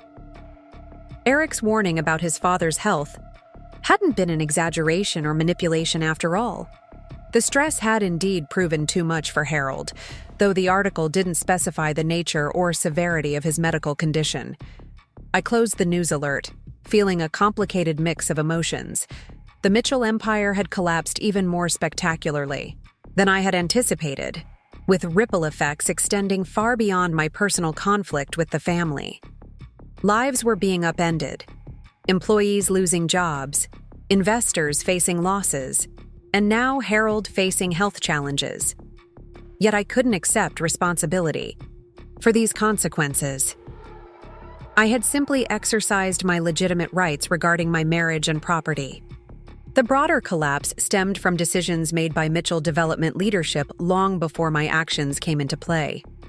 The following morning brought another unexpected development, an email from Diane Mitchell with the subject line, "A request." I opened it cautiously, half expecting accusations or threats, but found something entirely different. "Rebecca," it began, "Harold suffered a heart attack yesterday and remains in intensive care. The doctors are cautiously optimistic, but his recovery will require significant changes to his lifestyle and substantial reduction in stress levels. I am writing to ask if you would consider allowing us limited access to the lake house for Harold's recuperation once he is released from hospital care. The medical team has suggested that a quiet, familiar environment away from the city would be beneficial for his recovery. I understand this is an extraordinary request given recent events, but I appeal to your compassion rather than any sense of obligation. Diane. The email was jarring in its unexpectedly humble tone. No accusations, no entitlement. An explicit acknowledgement that I had no obligation to grant this request. It represented the first communication from Diane that didn't position me as an adversary or an interloper.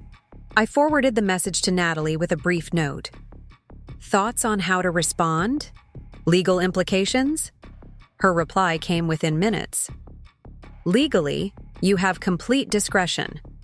The properties are yours without restriction. If you were inclined to grant temporary access, we could draft a limited license agreement with specific terms, duration, and liability provisions. No legal obligation to do so, however. I considered the situation carefully as I prepared for the executive committee meeting. Granting the Mitchells access to the lake house would be an unexpected gesture that might be misinterpreted as weakness or guilt. Refusing would be entirely justified given their treatment of me, but might appear unnecessarily harsh given Harold's medical condition. The complexity of the decision reminded me that real victory wasn't about inflicting maximum damage, but about reclaiming power to make choices based on my own values rather than others' expectations. I arrived at Meridian's executive offices 30 minutes before the committee meeting, using the time to finalize my presentation and center my thoughts. The boardroom gradually filled with the firm's senior leadership, 12 executives who collectively guided the institution's strategy across its global operations. Marcus Chen opened the meeting with a brief announcement of his retirement plans before turning to the committee chair, Elizabeth Harrington, who introduced the first agenda item, the Mitchell development situation and potential implications for Meridian. I presented a concise overview of Meridian's limited exposure to Mitchell Development Group, confirming that our firm had no direct investments in MDG securities and only minimal indirect exposure through diversified funds. I then summarized my recent interview with federal investigators, emphasizing that they had specifically cleared the property transfers as separate from their corporate investigation. In essence, I concluded, Meridian faces no material financial or regulatory risk from Mitchell Development's current challenges. Our compliance and risk management protocols functioned exactly as designed, limiting our exposure to a troubled entity. Elizabeth nodded approval. Thank you for that clear assessment, Rebecca. Now, let's discuss the Chicago office leadership transition. Marcus has recommended you as his successor as managing director, and the executive team has reviewed your performance history and leadership potential favorably. However, we want to hear directly from you about your vision for the office before finalizing this decision. For the next 20 minutes, I outlined my strategic perspective on Meridian's Chicago operations, opportunities for growth in specific sectors, potential efficiency improvements, talent development initiatives, and risk management enhancements. The committee engaged actively, asking pointed questions that tested both my technical expertise and leadership philosophy. As the discussion concluded, Elizabeth addressed the elephant in the room. Rebecca, we've been impressed by your ability to maintain exceptional professional performance during what must be an extraordinarily challenging personal period. However, we need to be confident that taking on the managing director role now wouldn't create undue pressure given your ongoing personal situation. It was a fair question. The timing of this promotion opportunity coincided with the final stages of my divorce and the continuing fallout from Mitchell Development's collapse. The managing director role would demand my complete focus precisely when personal matters might naturally command significant attention. I appreciate the consideration, I replied carefully. The personal challenges I've navigated have actually reinforced my ability to compartmentalize effectively and maintain clear judgment under pressure. More importantly, they've concluded their most intensive phase. The property matters are legally resolved, the divorce proceedings are following a clear timeline, and my personal financial arrangements are entirely separate from the ongoing Mitchell development situation. I paused briefly before continuing. In many ways, these challenges have been a proving ground for exactly the kind of leadership resilience that the managing director role requires. I'm not just ready for this responsibility. I've demonstrated through action that I can execute at the highest level, regardless of external circumstances. The confidence in my response wasn't manufactured. It reflected genuine self-knowledge that had crystallized through recent events. The woman who had methodically reclaimed her property and dignity from the Mitchell family was more than capable of leading Meridian's Chicago office through whatever challenges might arise. Elizabeth exchanged glances with several committee members before nodding decisively. Well stated. The committee will make its final determination this afternoon, but speaking personally, I believe you've made a compelling case. As the meeting adjourned, Marcus approached with a warm smile. That was impressive, Rebecca. You've grown tremendously as a leader over the past several years. The committee would be foolish not to confirm your appointment. Thank you, Marcus. That means a great deal coming from you. When I returned to my office, I found myself facing the still unanswered question of Diane's request regarding the Lake House. After careful consideration, I composed a response. Diane, I'm sorry to hear about Harold's health challenges and hope his recovery progresses well. Regarding your request for access to the Lake House, I am willing to arrange a limited arrangement for Harold's recuperation. My attorney will contact you with a formal agreement outlining specific terms, including duration, property maintenance responsibilities, and liability provisions. Please understand this is a temporary accommodation based solely on medical considerations and does not alter the property's ownership status. Rebecca. The response struck the balance I sought, compassionate without being emotional, accommodating without surrendering the clear boundaries I had established. I forwarded the message to Natalie before sending it to Diane, adding instructions to prepare the limited license agreement with appropriate protections for my interests. Natalie replied almost immediately. Gracious but clear. This approach demonstrates maturity and integrity while protecting your legal position. I'll prepare the agreement today. By late afternoon, I received the formal notification from Elizabeth Harrington that the executive committee had unanimously approved my appointment as managing director of Meridian Financial's Chicago office, effective at the start of the next quarter. The promotion would include a substantial compensation increase, expanded authority over strategic decisions, and a seat on the firm's Global Leadership Council. I allowed myself a quiet moment of satisfaction at this professional validation. After years of having my capabilities questioned and my contributions minimized by the Mitchell family, my true value was being recognized by the people whose judgment actually mattered in my field.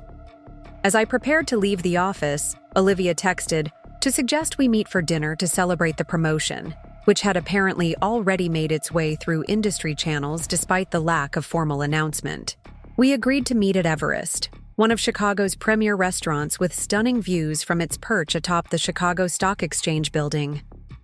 To the new managing director, Olivia toasted when our champagne arrived, the fastest rising star in Chicago finance. I smiled, clinking my glass against hers. It still feels somewhat surreal. 6 weeks ago, I was discovering my husband's affair and planning my exit strategy. Now I'm taking over Meridian's Chicago operations while the Mitchell empire crumbles. Life comes at you fast, Olivia quipped. But seriously, Becca, you engineered this outcome through meticulous planning and flawless execution. Your promotion isn't luck or timing. It's recognition of the same capabilities that allowed you to outmaneuver the entire Mitchell family. Speaking of the Mitchells, I said, describing Diane's request regarding the lake house and my decision to grant limited access for Harold's recovery. Olivia raised an eyebrow. That's unexpectedly generous given everything they put you through. It's not about generosity, I explained, considering my motivations. Denying them access wouldn't add anything to what I've already accomplished. I've reclaimed my property, secured my financial position, and established unequivocally that I wasn't the gold digger they labeled me as. Allowing Harold to recuperate at the lake house demonstrates that my actions were about justice, not vengeance. The ultimate power move, Olivia observed thoughtfully. showing mercy from a position of complete control. Later that evening, as I returned to my hotel suite, I found a response from Diane in my email. "Thank you for your consideration regarding the lake house. We accept the terms and await your attorney's formal agreement. Harold's condition has stabilized, though his recovery will be lengthy. I recognize that recent events have caused profound changes for all involved, and acknowledge that our treatment of you contributed significantly to the current situation. This belated recognition cannot undo past harms, but I offer it nonetheless." The message stopped short of a true apology, but represented the first acknowledgement from Diane that their treatment of me had been problematic. It was a small recognition of reality, forced by circumstances rather than genuine enlightenment, but it marked a shift nonetheless. As I prepared for bed, a final news alert appeared on my phone. Breaking. Federal authorities arrest 3 former Mitchell Development executives on fraud charges. Eric Mitchell named in indictment but not yet in custody. So Eric was now facing criminal charges, potentially as a fugitive if he hadn't surrendered to authorities. It was a stunning development, though not entirely surprising given the trajectory of the investigation. Whatever the outcome of those charges, his reputation in financial circles was irreparably damaged. The golden heir to the Mitchell legacy would now be permanently associated with its spectacular collapse. I set my phone aside, determined not to let these continued developments dominate my thoughts. Tomorrow would mark the beginning of my transition into the managing director role, with Marcus announcing his retirement and introducing me as his successor to the Chicago office staff. I needed to focus on the future I was building rather than the past I had overcome. As I drifted towards sleep, I reflected on the extraordinary journey of the past 6 weeks. When Eric's betrayal had shattered my marriage, I had responded not with emotional outbursts, but with strategic clarity, methodically reclaiming what was mine while allowing the consequences of the Mitchells' actions to unfold naturally. The gold digger they had dismissed had emerged as a financial force to be reckoned with. The outsider they had never fully accepted had outlasted their carefully constructed facade of success. The woman they had underestimated had risen to professional heights they could no longer reach. There was a certain poetic justice in that outcome, not engineered through vengeance, but manifested through competence, preparation, and unwavering self-belief. The Mitchells had created their own downfall through years of deception and arrogance. I had simply refused to be collateral damage in their inevitable collapse. Tomorrow would bring new challenges and opportunities, but I would face them with the confidence of someone who had tested her strength against powerful adversaries and emerged victorious.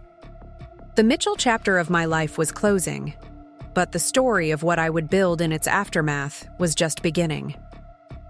1 year later, I stood on the terrace of the smallest vacation property, the Lakeside cabin I had decided to keep for personal use. Autumn had painted the surrounding trees in brilliant hues of red and gold. Their colors reflected perfectly in the still waters of the lake. The serenity of the scene contrasted sharply with the tumultuous events that had unfolded since I first discovered Eric's betrayal. The divorce had been finalized 6 months ago with surprisingly little conflict. Eric, facing multiple federal charges related to Mitchell Development's fraudulent practices, had agreed to my settlement terms without contesting a single provision. His legal troubles had apparently left him with neither the resources nor the will to fight battles on multiple fronts. My professional transition had been far smoother than the personal one. Under my leadership, Meridian Financial's Chicago office had exceeded performance targets for 2 consecutive quarters. The team I had assembled, a diverse group of financial professionals selected for both technical expertise and ethical judgment, had quickly established itself as one of the firm's most effective units. "Beautiful view," Olivia commented, joining me on the terrace with 2 glasses of wine. She had driven up from Chicago for the weekend, a regular occurrence since I had completed renovations on the cabin. "It still surprises me sometimes," I admitted, accepting the glass. "Not just the view, but the fact that this place is mine, that everything worked out the way it did. Not by accident, Olivia reminded me. You engineered this outcome through preparation and strategic thinking when most people would have been paralyzed by emotion. We settled into the comfortable chairs I had positioned to maximize the lake view.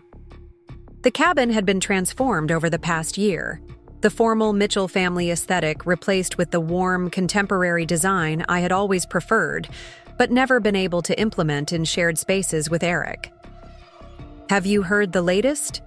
About Eric? Olivia asked. I shook my head. I had deliberately limited my exposure to news about the Mitchell family, focusing instead on building my new life. He accepted a plea deal last week, 5 years in federal prison, cooperation with ongoing investigations, and forfeiture of most remaining assets. The prosecutors were surprisingly lenient given the scope of the fraud. I absorbed this information without strong emotion. Eric's fate had ceased to be central to my life months ago. And Harold? How's his recovery progressing? Steadily, according to the society pages.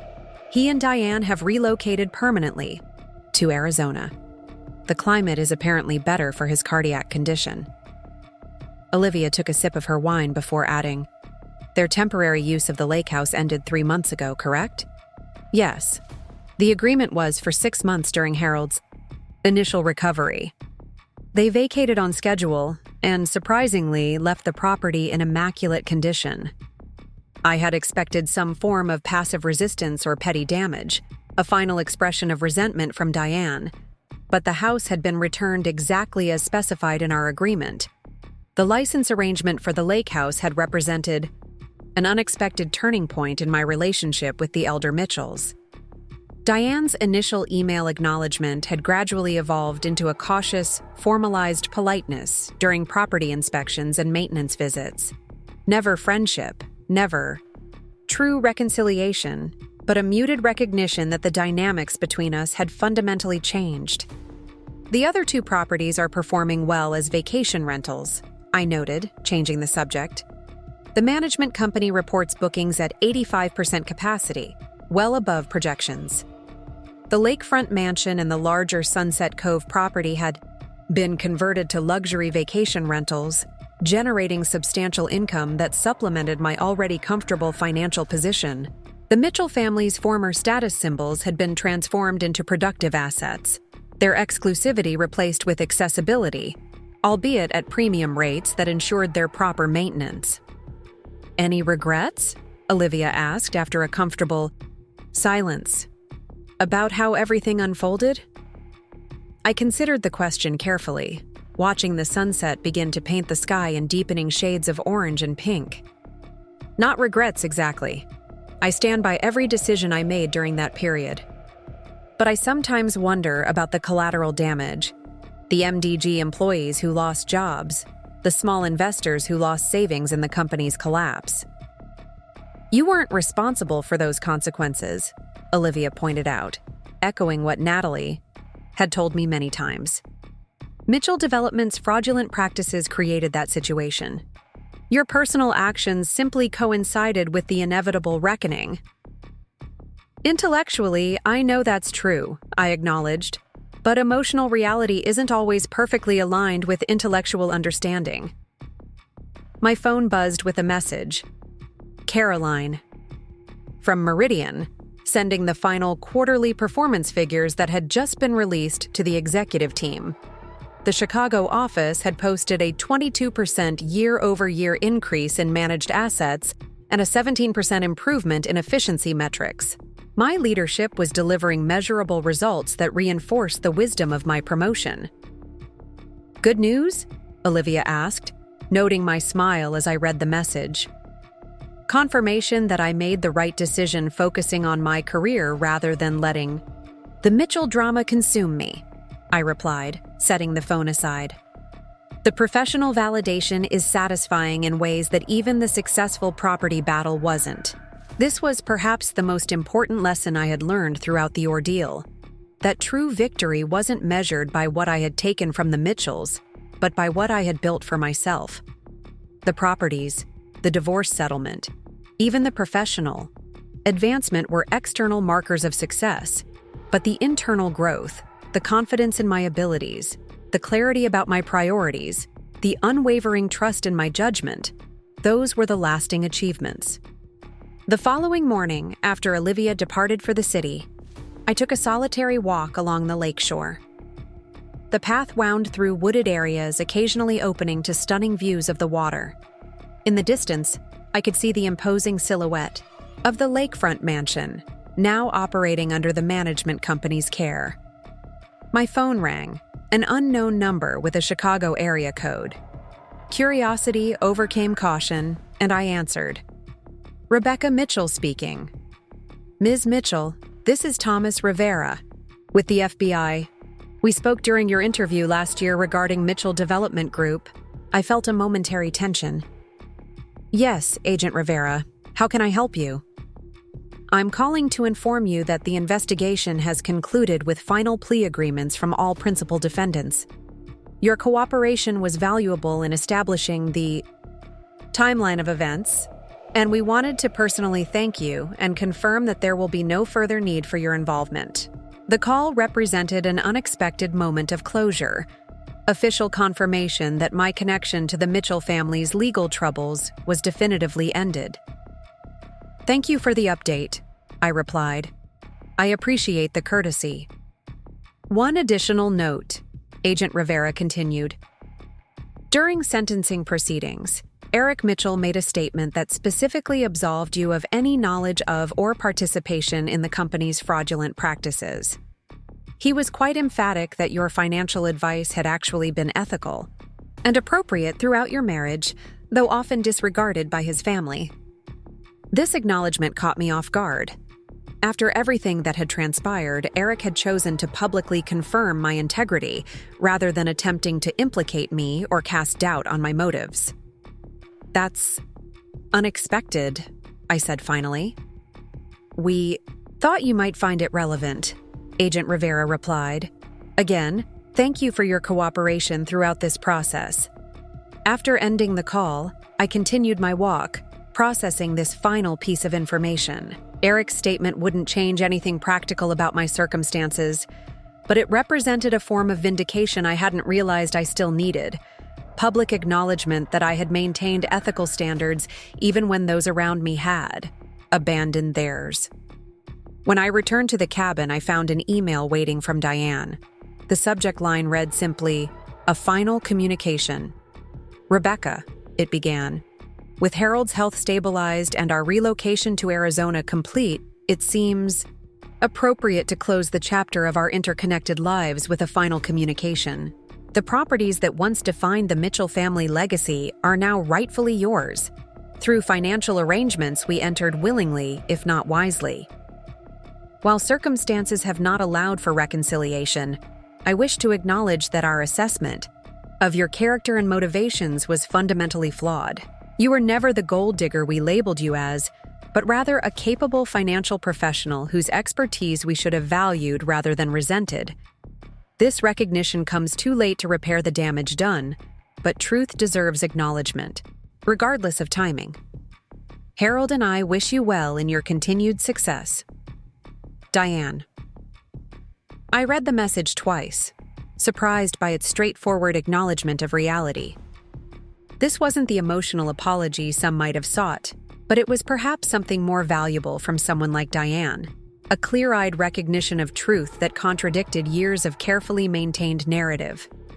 The Mitchells had finally seen me clearly, not as the interloper they had imagined, but as the capable, strategic professional I had always been.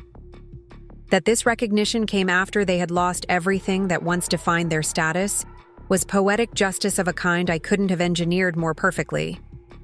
I drafted a brief, dignified response. Diane, I appreciate your message and wish both you and Harold well in this new chapter. The properties are indeed in good hands, 2 generating income as luxury rentals, 1 serving as my occasional retreat from professional responsibilities. May your new beginning in Arizona bring the perspective and peace that eluded us during our years as family. Rebecca. As I sent the email, I felt a subtle shift, the final release of whatever residual connection had remained between myself and the Mitchell family. Their chapter in my life was conclusively closed, neither defined by lingering resentment, nor false reconciliation, but by a clear-eyed recognition of truth on all sides. Standing once more on the terrace overlooking the lake, I felt a profound sense of completion. The woman who had once been dismissed as a gold digger had reclaimed not just property and professional standing, but the fundamental right to be seen, accurately, to have her capabilities acknowledged and her integrity recognized. The gold digger label had never fit, but the Mitchell family had been too invested in their own narrative to recognize the accomplished financial strategist in their midst. Their blindness had ultimately cost them everything they valued, while my clear vision had guided me to build something more substantial than they had ever possessed. Success founded on genuine capability, rather than inherited privilege and deceptive practices.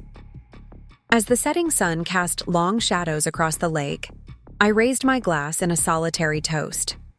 Not to revenge, which had never been my primary motivation, but to justice, to truth, and to the power of patient, strategic action. The Mitchell family had created the circumstances of their own downfall through years of arrogance and deception. I had simply refused to be collateral damage in their inevitable collapse, instead building a future that honored my true value, value they had recognized too late, but that I had known all along. Up next, you've got 2 more standout stories right on your screen. If this one hit the mark, you won't want to pass these up. Just click and check them out,